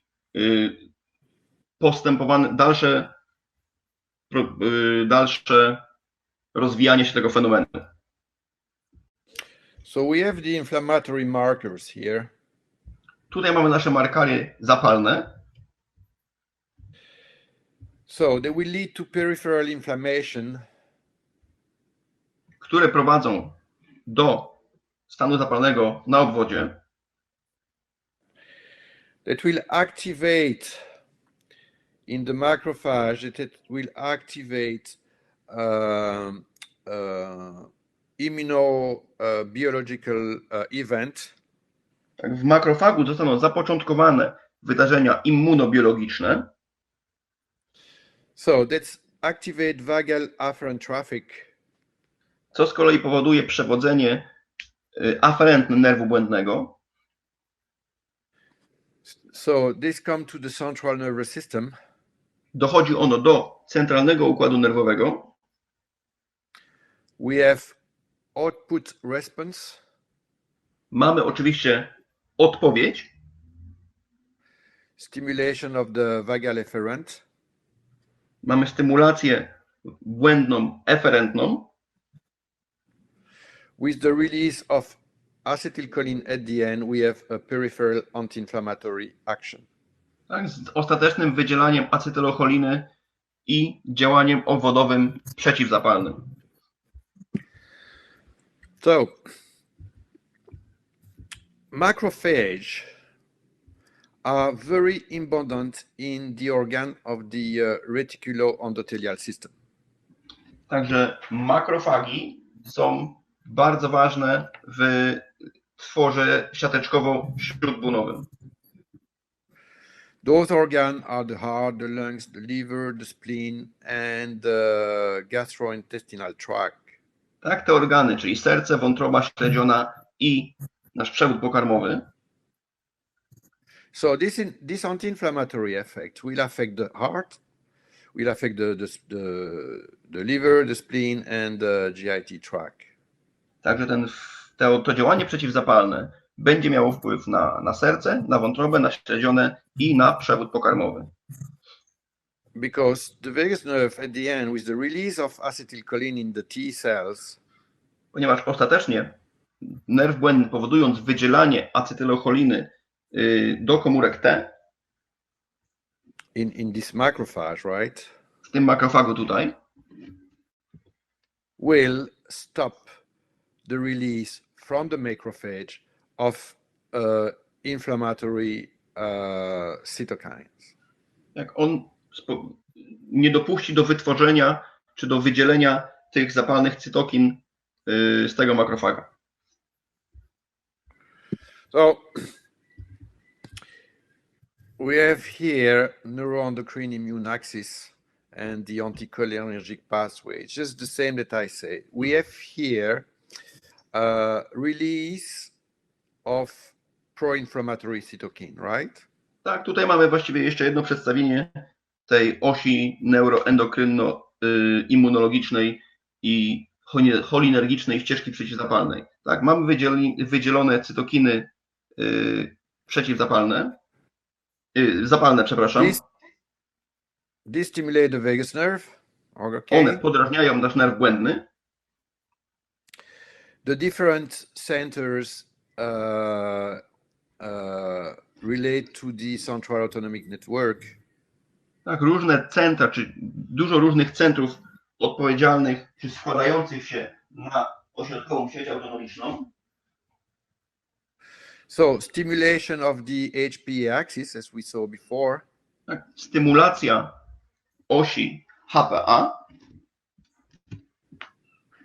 So, and that will release glucocorticoids to act as anti-inflammatory action on the macrophage. Co ostatecznie wydziela nam glikokortykoidy, które działają przeciwzapalnie na makrofag. This vagus nerve is also straight in a very short reflex stimulate the efferent vagus nerve. Tak, nerw błędny może również iść bardziej bezpośrednio i dawać nam od razu odpowiedź eferentną, which at the end will produce the release of acetylcholine from the T cell, które ostatecznie powoduje nam wydzielanie acetylocholiny przez komórki T, to have this anti-inflammatory action, right? aby wywołać tą reakcję przeciwzapalną. But also, as we said, it will stimulate the rostroventral lateral medulla here, which is sympathetic, which leads in the release of norepinephrine.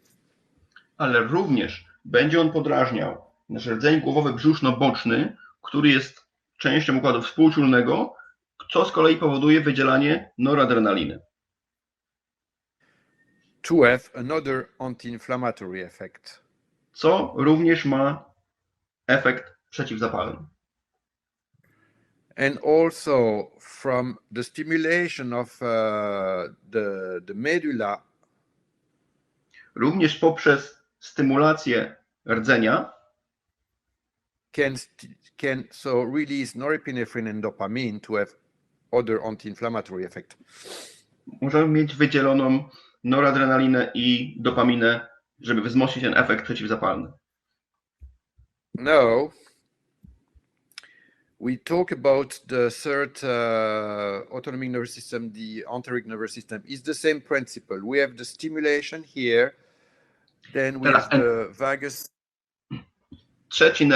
Trzeci układ nerwowy, układ enteryczny, założenia są te same. Mamy stymulowany nerw błędny. So the vagus nerve will stimulate the mesenteric plexus of the intestine here. Nerw błędny będzie stymulował nasze sploty wewnętrzne. So this will stimulate as well the release of acetylcholine. Czyli to podarzenie tych splotów śródmięśniowych również powoduje wydzielanie acetylocholiny. Will act on the macrophage to stop the release of inflammatory cytokines. Która ta acetylocholina wywiera działanie na makrofagi, nie pozwalając im na wydzielanie substancji zapalnych. Also, it was demonstrated 2 years ago. Również dopiero 2 lata temu zostało to pokazane, that if you stimulate the sciatic nerve, że podczas podrażnienia nerwu kulszowego, which is the peripheral nervous system, right? To jest oczywiście układ nerwowy obwodowy. This will act the same. It will stimulate the vagus nerve efferent here. To również daje nam podrażnienie czy stymulację efferentną nerwu błędnego. That will target the adrenal medulla. Celując w rdzeń nadnerczy. And this stimulation of acetylcholine in the medulla there will stimulate the release of dopamine to fight against inflammation. I to wydzielenie acetylcholiny w rdzeniu nadnerczy powoduje produkcję dopaminy, która ma funkcję hamującą stan zapalny. But also it will stimulate the sympathetic autonomic nervous system.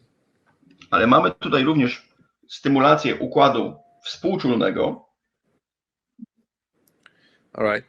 That will at the end as well release the dopamine against the inflammation. Które ostatecznie również powoduje wydzielenie dopaminy, która ma na celu walkę ze stanem zapalnym. All right. So now we talk about disease, we talk about inflammation, we talk about the vagus nerve. What is important to know in case of disease? Że mówimy sobie o stanach zapalnych, mówimy sobie o chorobie, mówimy o nerwie błędnym. Co my właściwie musimy wiedzieć? Co jest ważne, jeżeli chodzi o ten nerw błędny?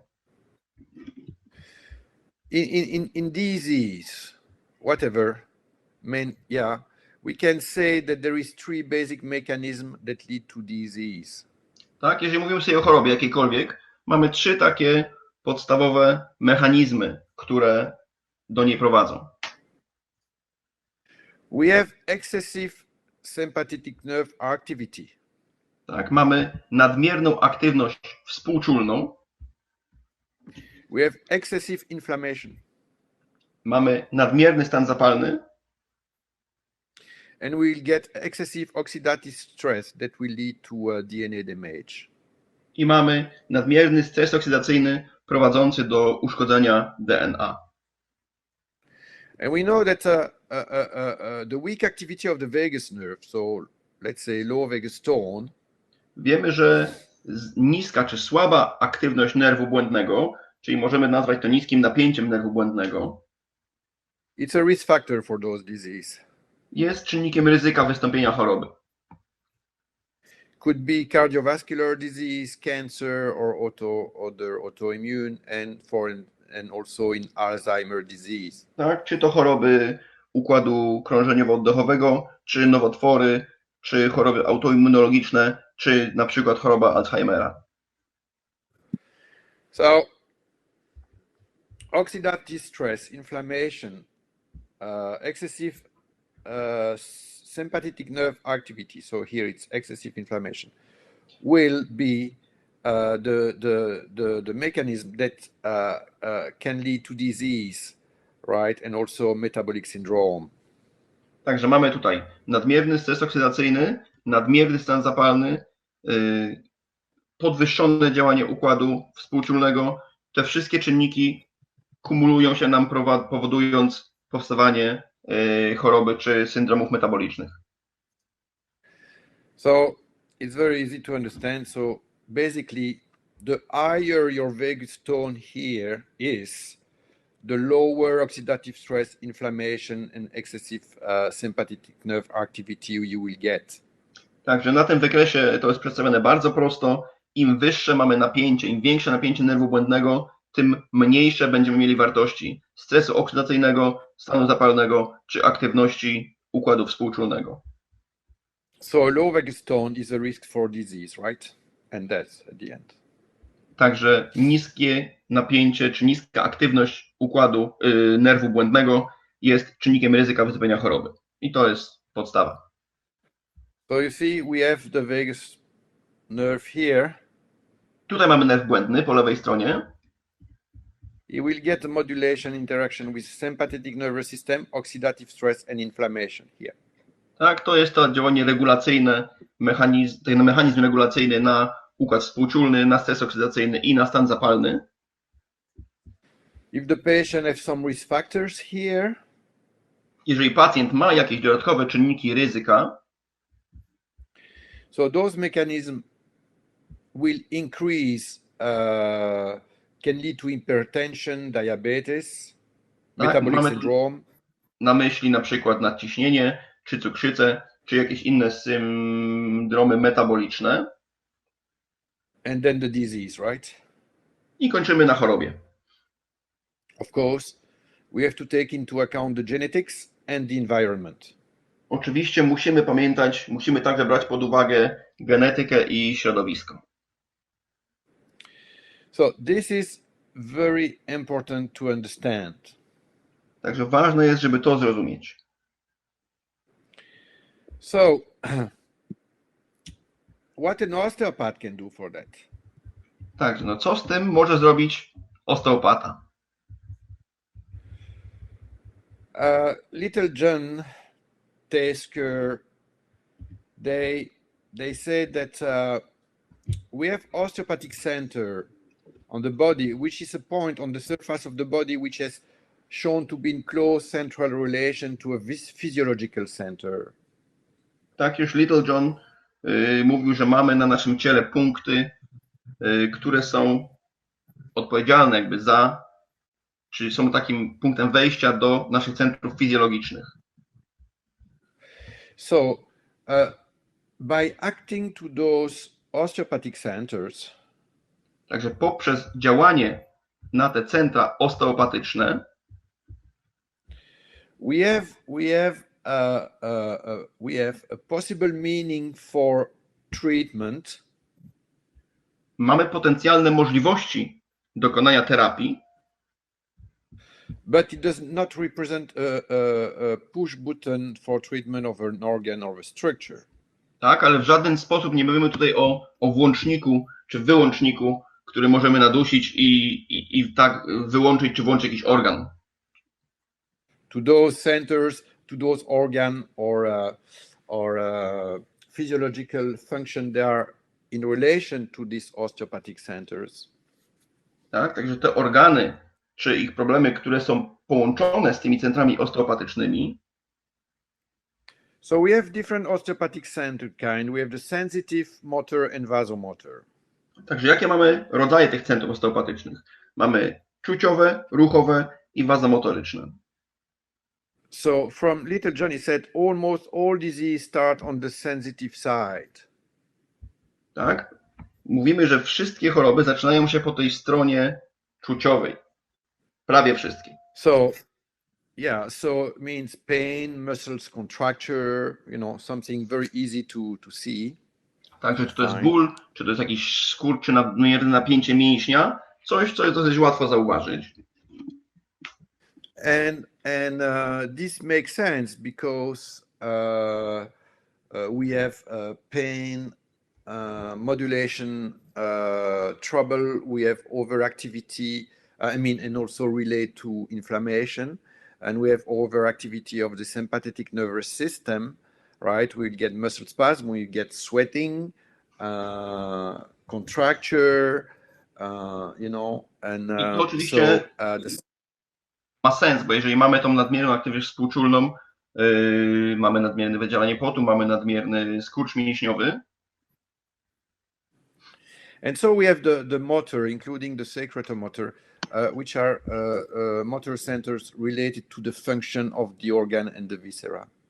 Tak, i teraz przechodzimy do tych centrów ruchowych, wliczając w to części ruchowo-wydzielnicze, czyli części trzewne.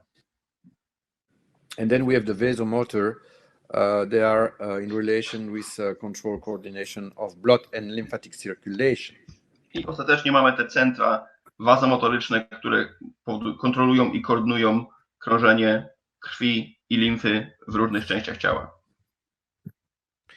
So here we have a representation of those sensory centers. Tutaj mamy przedstawienie tych centrów czuciowych. And you see here is the spine. Tutaj po lewej stronie widzimy poziomy kręgosłupa. So sensory centers for the lungs, for instance, is from C7 to D5. Na przykład, jeżeli chodzi o płuca, to centra czuciowe są od poziomu C7 do T5. Stomach D6 to D9, 10. Żołądek T6, T9, 10. You have the spleen here from T8, T10. Śledziona T8, T10. We have D4 as a general endocrine center with C3 and D11. T4 jest takim ogólnym centrum endokrynnym razem z C3 i z T11. So you have those center here, and then you can learn it after. And then here we have the motor one. To były czuciowe, tak? Dobrze jest się tego nauczyć. Tutaj mamy centra ruchowe. Yeah. So it's the same. So sometimes they are linked to the sensory centers, or maybe a bit different, right? But it's the same representation of the organ. Then, you know, and remember the secretomotors, right, are linked to those centers here. One mogą być, te ruchowe mogą mieć podobne reprezentacje do czuciowych, ale pamiętajcie, że w tych ruchowych centrach również zaliczamy centra ruchowo-wydzielnicze. And then we have here the vasomotor centers, including lymphatics. Tutaj mamy centra wazomotoryczne, wliczając w to limfatyczne. So, and here you have a very important representation of the vagus nerve here and what it does, it can affect. We have here all the organ of the reticuloendothelial system. Tak, i tutaj mamy przedstawienie tego, jak nerw błędny ma się do tych wszystkich organów. I po lewej stronie mamy tutaj te wszystkie organy układu siateczkowo-śródbunkowego. So you can see that from T1,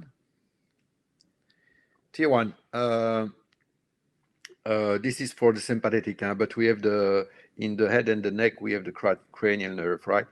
But let's say from T1 to the spine up to T11 or L1 here. Jeżeli chodzi o układ przyspółczulny, są to oczywiście jądra nerwów czaszkowych, ale jeżeli chodzi o układ współczulny, idziemy sobie od T1 do powiedzmy T12. We can influence the vagus nerve there. Tak, tam też możemy wpłynąć na nerw błędny.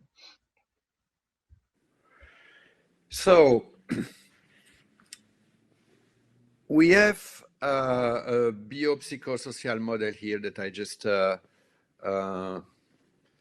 actualize a bit myself.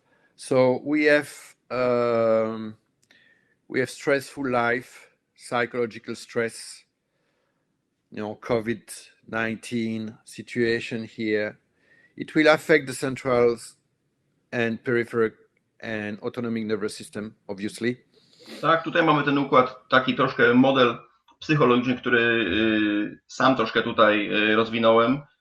Mamy tutaj oczywiście stres psychologiczny, mamy sytuację, która dzieje się aktualnie, tak, czyli problem z koronawirusem. To wszystko ma wpływ na układ nerwowy centralny i autonomiczny. We have the genetic environment on the top of it. Tak, na samej górze mamy oczywiście jeszcze środowisko i genetykę, nasze geny. So all the gene can mute in a good or a bad way, yeah? Tak, i to wszystko musi odpowiednio działać. And the environment, you can control your diet, you can do exercise, you may want to live in a valley instead of a big city, you know, pollution. So tak. Those are, yeah. Dobrze jest oczywiście, dobrze się odżywiać, dobrze jest prowadzić zdrowy tryb życia, nie mieszkać w dużym, zatoczonym mieście, tylko gdzieś w jakiejś ładnej dolince. So this will affect the physiology. Co też będzie miało wpływ oczywiście na fizjologię. If not balanced, so we talk about dysautonomia, we talk about inflammation plus oxidative stress. Tak, mówiąc o fizjologii, mówimy tutaj sobie o dysautonomii, o wysokich stanach zapalnych, o stresie oksydacyjnym. So oversympathetic nervous system activity. Tak, mamy to nadmierne działanie układu współczulnego. And this will at the end lead to disease, right? I to wszystko ostatecznie prowadzi nas w kierunku choroby.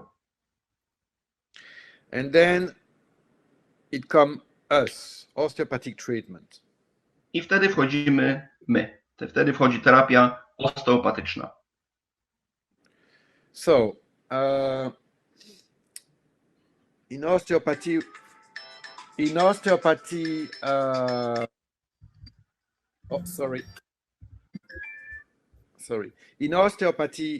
we don't have push button. I cannot tell you, okay, what to do to stimulate or inhibit the vagus nerve. You have to take your patient in consideration. You have to treat what you find. And mostly you will see that the first treatment which will be inhibition treatment. Tak, przepraszam za ten telefon przede wszystkim. W osteopatii niestety nie mamy włączników, tak? Nie ma guzików, które można nadusić. Nie ma opcji. Nie mogę Wam powiedzieć, co trzeba zrobić w konkretnym przypadku. Trzeba wziąć pacjenta, trzeba go przebadać, aczkolwiek najczęściej te pierwsze terapie, czy pierwsza terapia jest terapią wyciszającą. So, I cannot demonstrate you because I don't have a patient and tell you what I will do to this patient, but you have to think about the osteopathic centers. Także nie mogę Wam oczywiście nic tutaj pokazać, nie mam tutaj pacjenta przy sobie, ale musicie myśleć o tych centrach osteopatycznych. You have to think about the organs of the reticuloendothelial system. Tak, musimy myśleć o organach naszego systemu siateczkowo-śródbłonkowego. Of course, you have to think about the lymphatics. Musimy myśleć oczywiście o układzie limfatycznym. You have to think about the the craniosacral balance at the end. Tak, musimy myśleć o utrzymaniu czy zachowaniu równowagi czaszkowo-krzyżowej. And if your treatment is balanced between inhibition and stimulation, right? I jeżeli terapia, którą prowadzicie, jest zrównoważona, czy inhibicja i pobudzanie jest zrównoważone w waszej terapii, that's why long treatment is not, in case of autoimmune disease, in case of disease, long treatment is not recommended.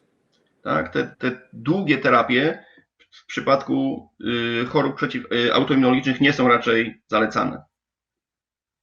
Because if you spend too much time on inhibition, ponieważ jeżeli zbyt dużo czasu spędzicie robiąc inhibicję, it will lead to stimulation. To ostatecznie będzie to prowadziło do stymulacji. And not the vagus nerve stimulation, but mainly a sympathetic nerve activation. I nie do stymulacji nerwu błędnego, ale raczej do stymulacji układu współczulnego. So, you can see here, you can do here a liver pump. Także to, co widzimy tutaj, tak, to widzimy pompę na wątrobę. And then you can do a spleen pump. Można zrobić też pompę na śledzionę.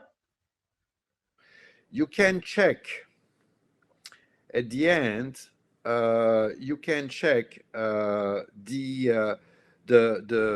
the spine in relation to this area. So let's say from T5 to D9 or T9.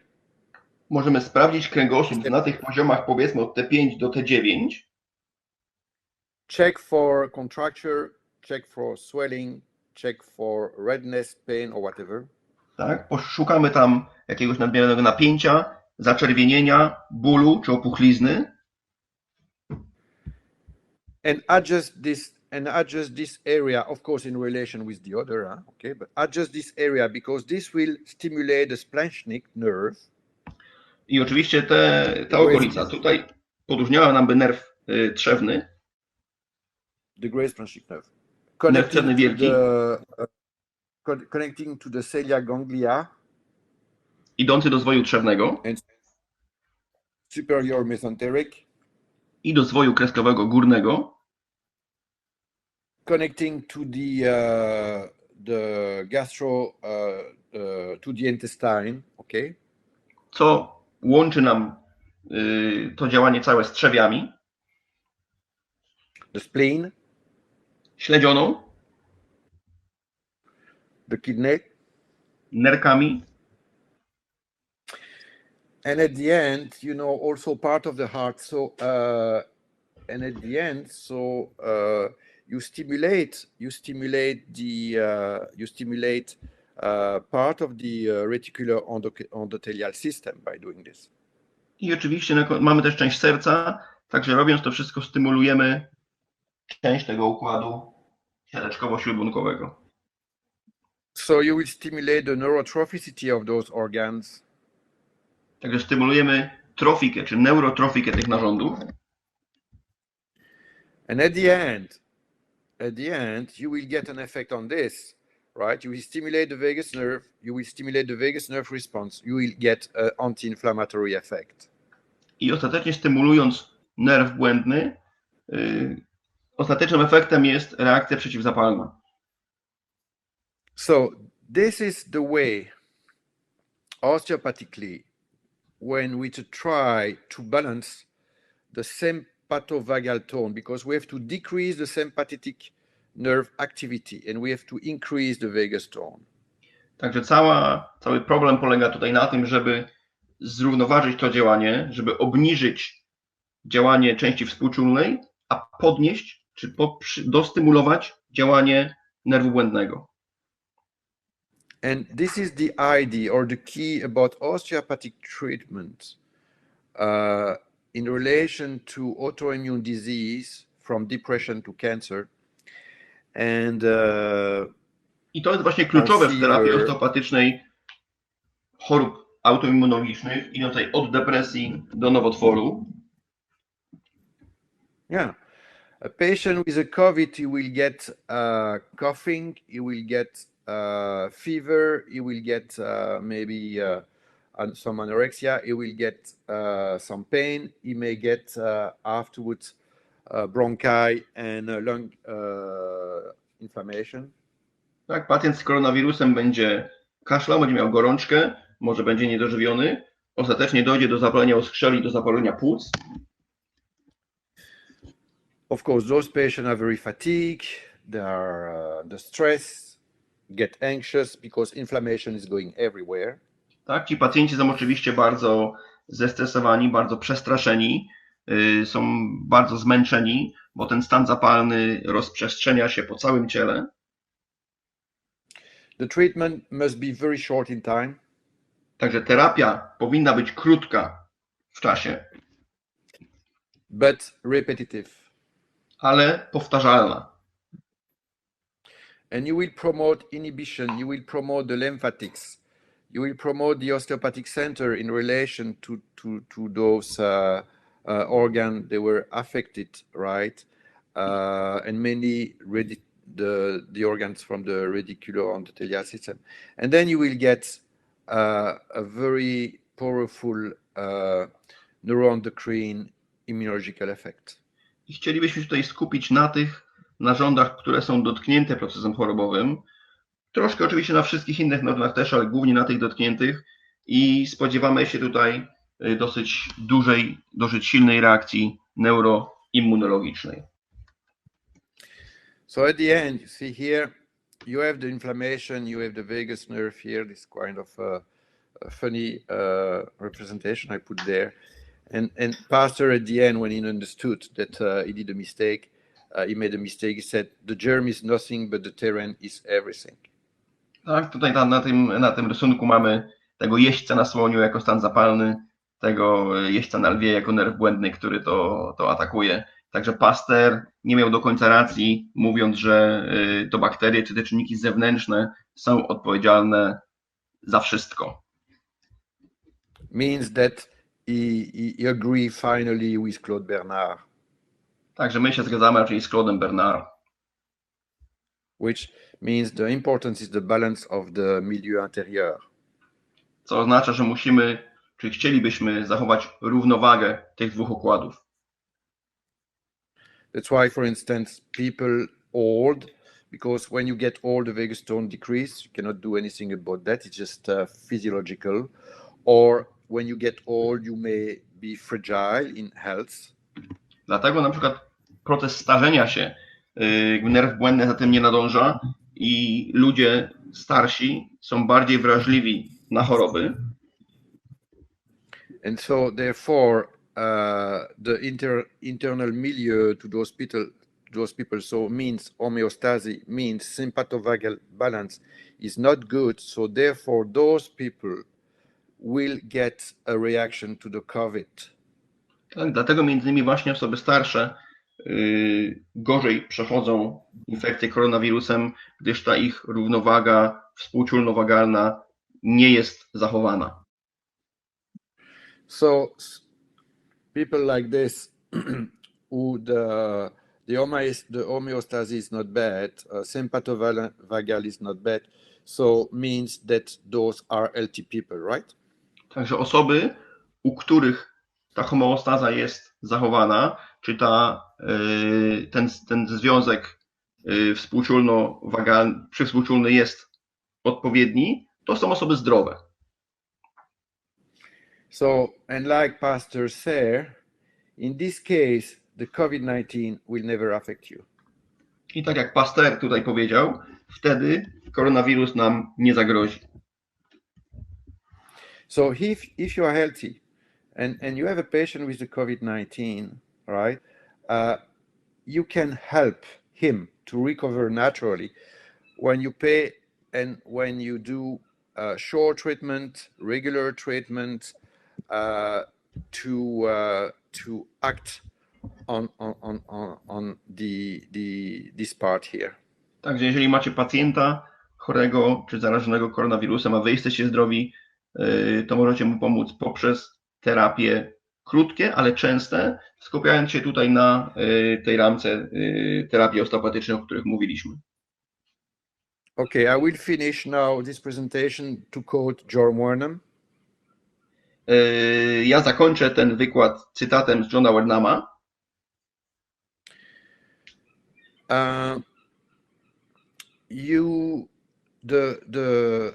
The right question to ask is not, is this condition or pathology is for an osteopath?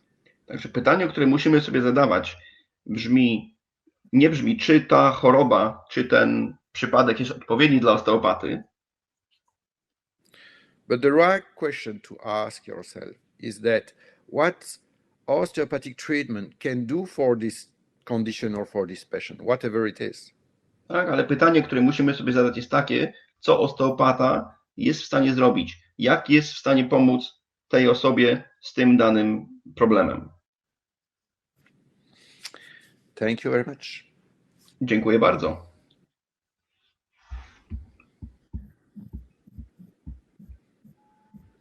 So if anybody has question. Okay, I'm just going to go through that, Pascal. Give me one moment.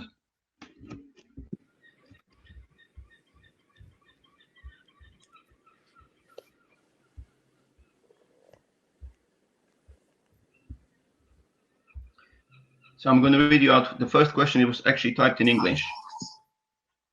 It says, what techniques, besides stimulation of the sciatic nerve mentioned already, could be used to stimulate the vagus nerve and modulate the immune organism's response, especially in autoimmunology diseases?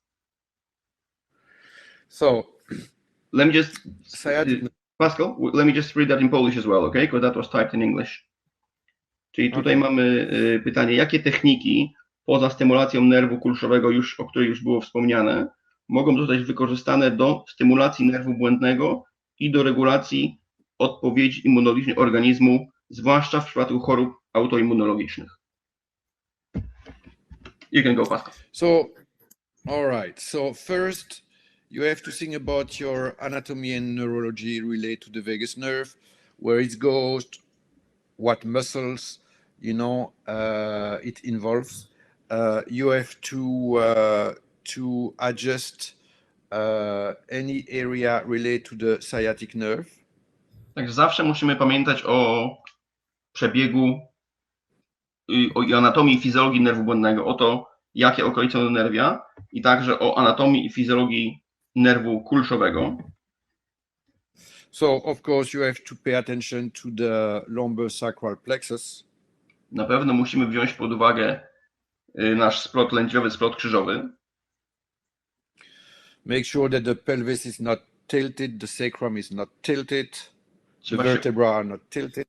Trzeba się upewnić, że nie mamy dysfunkcji czy jakichś pochyleń miednicy, kręgosłupa, kości krzyżowej.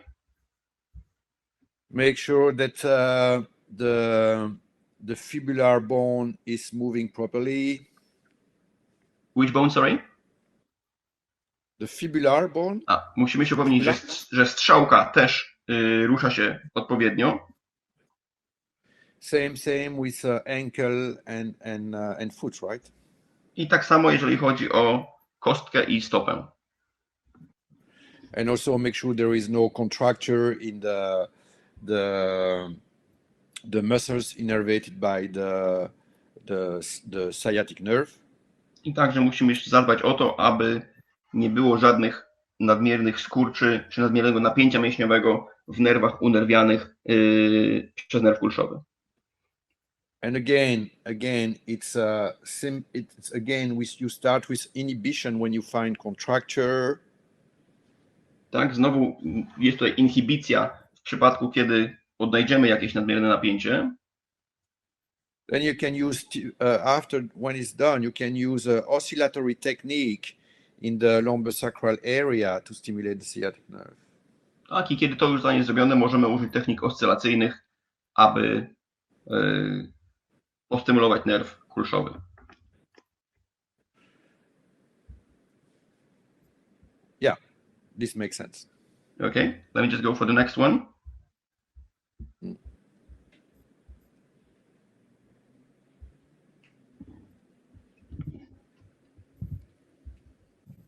So this one is actually quite similar. It says whether you can tell something more about the vagoadrenal reflex or sciatic vagal reflex. It's in relation to slide 36. Whether you can say something more about the sciatic vagal reflex or vagoadrenal reflex. It says it's in relation to slide 36 in the presentation. Yeah, so again, so if you stimulate the sciatic nerve properly, not to irritate the sciatic nerve, I mean, your body will get a physiological response linked to the vagus nerve and linked with the sympathetic nervous system. Both are, we said before that the parasympathetic are the opposite to sympathetic. Actually, sometimes yes, especially if there is too much excessive sympathetic activity. Tak, mówiliśmy na początku, że układ współczulny i przywspółczulny jakby przeciwdziała sobie i tak jest zazwyczaj, zwłaszcza jeżeli mamy nadmierne pobudzenie współczulne. Otherwise, both are very good friends. They work together to fight against the inflammation. Ale poza tym układ współczulny i przywspółczulny są tak naprawdę dobrymi przyjaciółmi i one razem współpracują w walce ze stanem zapalnym. Okay, so if we go there in the motor centers, where is it? Here we go there, the motor centers here. Where is this adrenal? Where's the kidney here? Tutaj gdzieś jest nerka, gdzie jest nerka? Kidney is here, you see? So you have to pay attention as well to this area T10, 11, L1, right? To stimulate the organ function, so that the kidney. So in one end, you stimulate the sciatic. In the other hand, you make sure that the area in the spine related to the kidney is free of tension as well. Także z jednej strony nerce tutaj odpowiada poziom powiedzmy T10, 11 do L1, także musimy z jednej strony zadbać o sam nerw kulszowy, z drugiej strony musimy zadbać o ten organ, który jest unerwiany z tych segmentów. So you will make sure that this area, the lumbosacral plexus here, it's free of tension because it's related to the sciatic nerve and here it's related to the sciatic nerve. This area must be free, the pelvis must be free, sacrum free, and the area related to the kidney as well must be free. Tak, także ta okolica, cała dolna część kręgosłupa mechanicznie musi być uwolniona, wliczając to, tak jak mówiłem wcześniej, okolicę odpowiedzialną za nerki. But as well here, from C1 to C4 to C1 to C3 must be free as well, right? Ale także górne segmenty od C1 do C3, one także muszą być swobodne.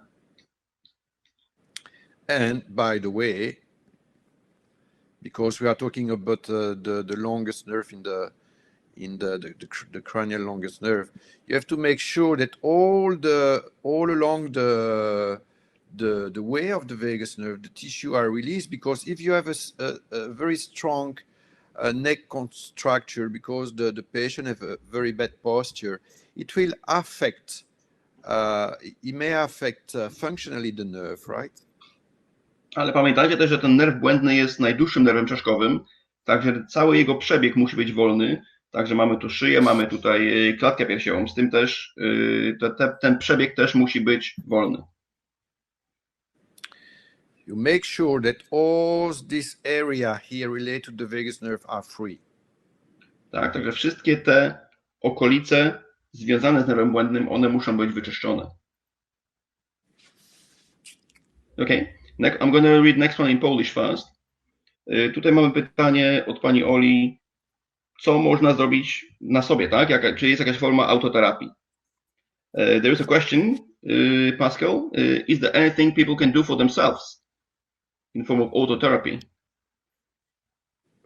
Autotherapy? Oh, but yeah, they can stimulate the vagus nerve by a proper diet. But this Valérie Namer will talk you about this. So we know that the release of digestive hormone stimulate the vagus nerve. So the cholecystokinin, and cholecystokinin is an hormone, digestive hormone necessary to digest the grass, the fat. So if you have a fatty diet, you stimulate the vagus nerve. If you also... Tak, dobre odżywianie się, let me stop you there, sorry. Dobre odżywianie się jest tutaj kluczowe, ponieważ wiecie, że hormony czy substancje wydzielane podczas trawienia stymulują nerw błędny, także dieta bogata w tłuszcze jest tutaj dobra. As well that your diet should be poor in sugar and carb, because carb is sugar at the end, and sugar can, if too much sugar, you can stimulate or you can initiate a cortisol resistance. Ale także dieta zbyt bogata w cukry czy w węglowodany, które ostatecznie stają się cukrami, też jest raczej niewskazana. So what does the sugar do? I mean, it can induce cortisol resistance, but also the sugar promote inflammation. Tak, cukier po prostu jest substancją, która jest jakby wspomagaczem, takim paliwem dla stanów zapalnych. Yeah, so and also, so diet is very important. Mindfulness therapy is very important because it stimulates the cholinergic brain receptors, so release of acetylcholine, and then stimulate the vagus nerve, and then anti-inflammatory response. So mindfulness therapy, meditation is very good. Tak, także terapia mindfulness czy medytacja jest bardzo dobra, gdyż one wspomagają wydzielanie odpowiednich substancji i dobrą pracę nerwu błędnego. Put cold water in your face several times a day. Tak. Polanie się czy spryskanie się zimną wodą na twarz kilka razy dziennie. Because the vasomotor on the face is under vagus nerve control. Tak, ponieważ odruch wazomotoryczny naczyniowy z twarzy jest pod kontrolą nerwu błędnego. So by putting cold water, you stimulate your vagus nerve. Także schładzając sobie twarz, stymulujemy nerw błędny. And also breathing. What's breathing, sorry? Respiration exercise. Ćwiczenie oddechowe, po prostu. Because the diaphragm is stimulated by the phrenic nerve and the vagus nerve. So, and the vagus nerve is initiating the expiratory phase. Tak, przepona jest unerwiona przez nerw przeponowy, ale także przez nerw błędny. So you have to do a deep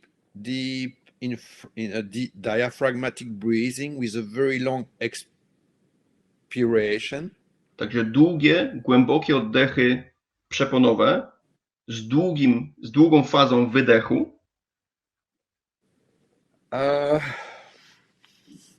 And also you have to pay attention in your diet that you don't eat too much food rich in histamine, because histamine is a pro-inflammatory molecule as well. So you have to decrease inflammation in your body by any means. Także wracamy tutaj do diety. Wszystkie produkty zawierające histaminę, która jest substancją zapalną, też powinniśmy ich unikać, tak? Także jeżeli mamy taki problem, dieta jest dosyć ważna.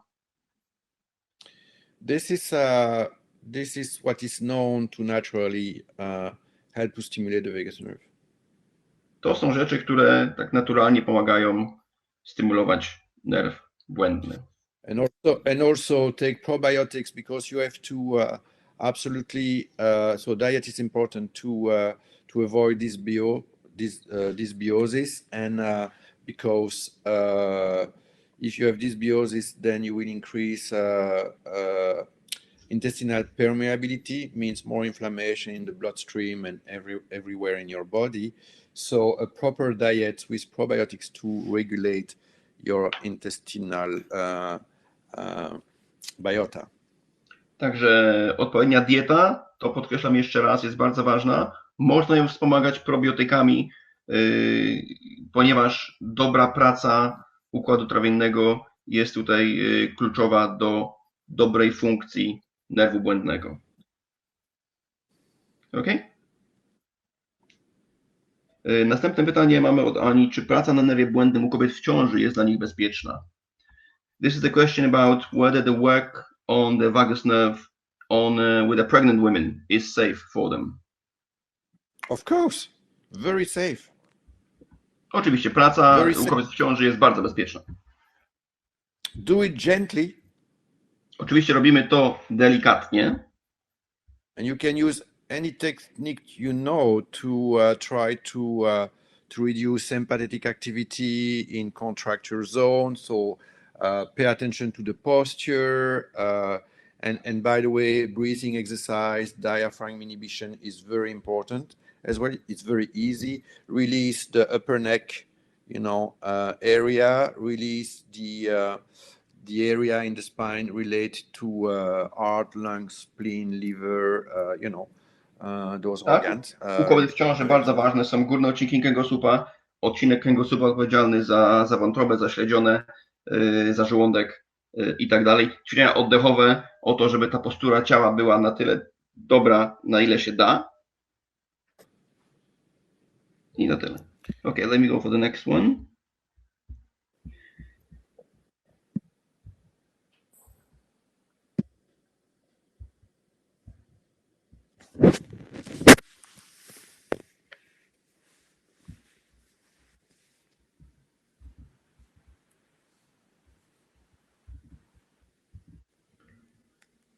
So Pascal, is there a way working with the vagus nerve to help people with some psychiatric problems?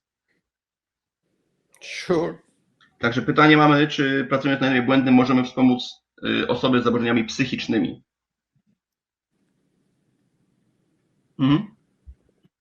We know that the vagus tone is lower in people with mental health issue, addiction, depression, anxiety, post-traumatic stress disorder, multiple sclerosis, Także osoby na przykład z depresją, z uzależnieniami, ze stanami lękowymi czy z zespołem stresu pourazowego. Parkinson, Alzheimer. Tak? Czy nawet takie choroby jak choroba Parkinsona czy Alzheimera. Of course, the sooner the better. Huh? So you will get more results when it's the beginning than the end of the disease.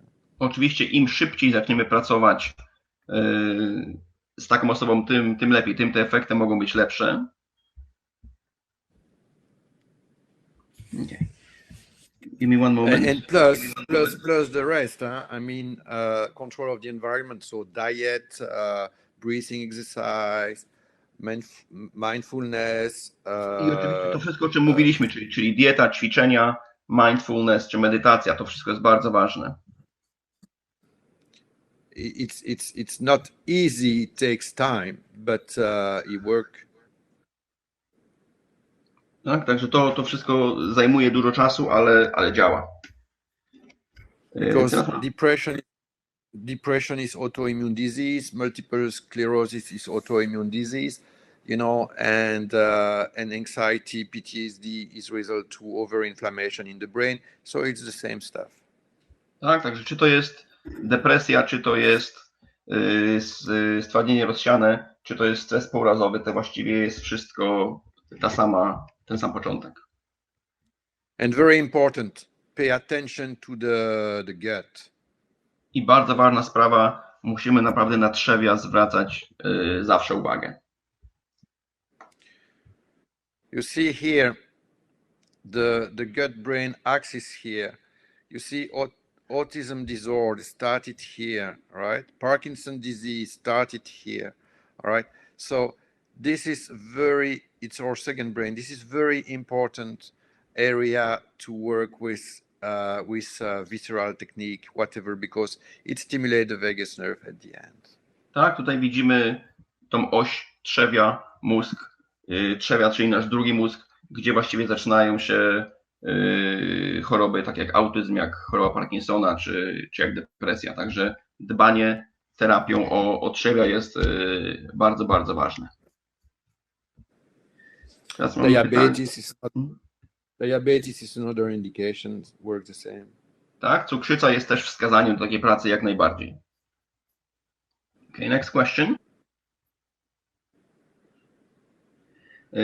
Gdzie można znaleźć więcej informacji o badaniach dr Brami w pracy technikami visceralnymi z dziećmi ze spektrum autyzmu?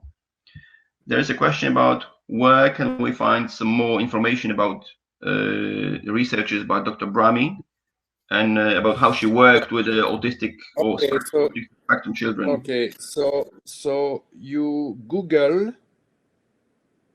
Także musimy wpisać sobie w wyszukiwarkę Iona Bramati. Maybe do you want to type it maybe? Type. How do we do that? Yeah. Here, yes, I will. Here, text. So, Iona Bramati. Tak, tutaj macie pisownię, imię i nazwisko. Osteopath. And say research, you know, and it is related to autism. So you put Iona Bramati autism, you will find it. Tak, jeżeli wpiszecie w wyszukiwarkę Iona Bramati, tutaj powinniście to teraz widzieć, czy autyzm, czy badania na temat autyzmu, to powinno wszystko wyskoczyć.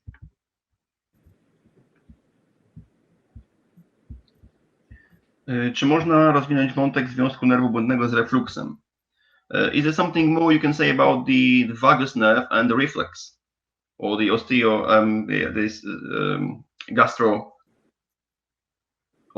osteophageal reflux? Because you mentioned that before. Oh, the vagus nerve and the gastroesophageal reflex? Yes, exactly. Okay, so we know that overactivity of the vagus nerve will be responsible of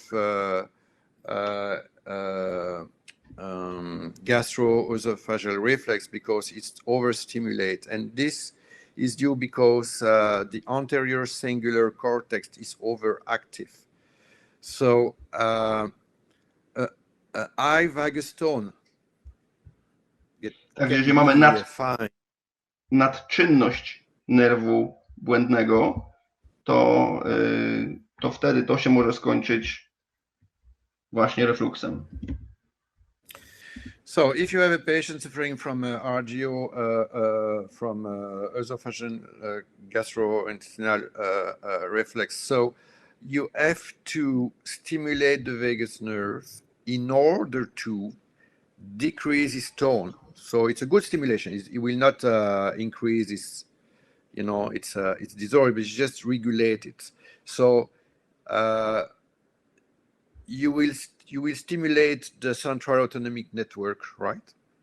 Także jeżeli mamy taki problem, musimy stymulować nerw błędny, ale nie podrażniać go, tylko stymulować za jego pomocą ośrodkową sieć autonomiczną. So if you pay attention on the upper neck, if you pay attention of the splanchnic area, right? If you pay attention about the C4, because it's also a phrenic nerve. So and if you work like this, you will get a good vagus nerve stimulation that will decrease its overactivity at the end and get rid of this reflex. Tak, także jeżeli mamy górne odcinki szyjne, z którymi musimy popracować, które musimy znormalizować i w ten sposób wpłynąć za pomocą nerwu błędnego na trzewia i docelowo pozbyć się tego refluksu. So by stimulating the vagus nerve, we regulate its tone. So if it's hyperactive, which is dysautonomia, right? It's a parasympathetic autonomia. If we stimulate the vagus nerve, this higher tone will decrease and get to better normal tone, and then no more symptoms. Także przez stymulację nerwu błędnego chcemy przywrócić jego równowagę. Chcemy, aby jego napięcie, jego tonus się obniżył i dzięki temu chcemy pozbyć się tych symptomów, z którymi pacjent do nas przyszedł. Okay. We have time for one more question, Pascal. Okay.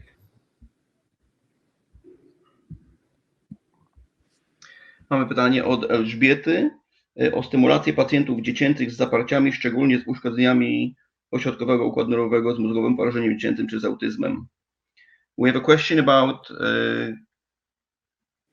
mostly children, let's say with constipation, but this is in regards of patients with some cerebral palsy, or autistic children, or some brain injury patients. So we know that after stroke, you may have patients suffering from hemiplegia, paraplegia, hemiplegia or hemiparesia. I mean, you know that after stroke, right? Tak, wiemy, że jeżeli mamy na przykład udar, to mamy porażenie, czy niedowład, czy porażenie jednostronne. We know that because the vagus nerve stimulate also the cerebellum. Tak, ponieważ nerw błędny wpływa również na móżdżek. Okay. So in cerebellum it's responsible of coordination of movement. Tak, on z kolei odpowiada za koordynację ruchów. So we know that by stimulating the vagus nerve, we improve the motricity and the rehabilitation. I mean, the recovery phase means that improving locomotion, muscle spasm, improve by stimulating the vagus nerve. Tak, także poprzez tą pracę jesteśmy w stanie wspomóc te narządy, które są unerwiane przez nerw błędny. But when you stimulate the vagus nerve, you provocate another very important physiological effect in the brain. Tak, ale stymulując nerw błędny, musimy pamiętać, że mamy również wpływ na pewną bardzo ważną okolicę w naszym mózgu. Stimulating the vagus nerve will improve blood perfusion in the brain. Tak, stymulowanie nerwu błędnego poprawia perfuzję tlenu krwi w naszym mózgu. And also will increase and improve neurotrophic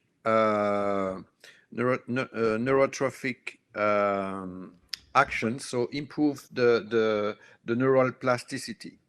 Tak, to wspomaga także neuroplastyczność czy plastyczność naszego mózgu. So by improving the blood perfusion means more oxygen in the brain, by improving neurotrophic mechanism in the brain, so you give more chance for a patient to stroke, to recover from new neural formation. You know, this is neurotrophic action. Także poprzez taką pracę jesteśmy w stanie wpłynąć, poprawić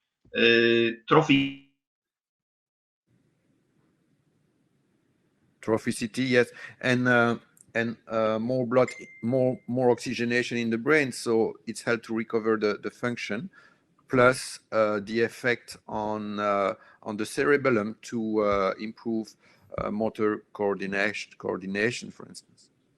Tak, także lepsze ukrwienie mózgu powoduje lepszą koordynację, lepszą funkcję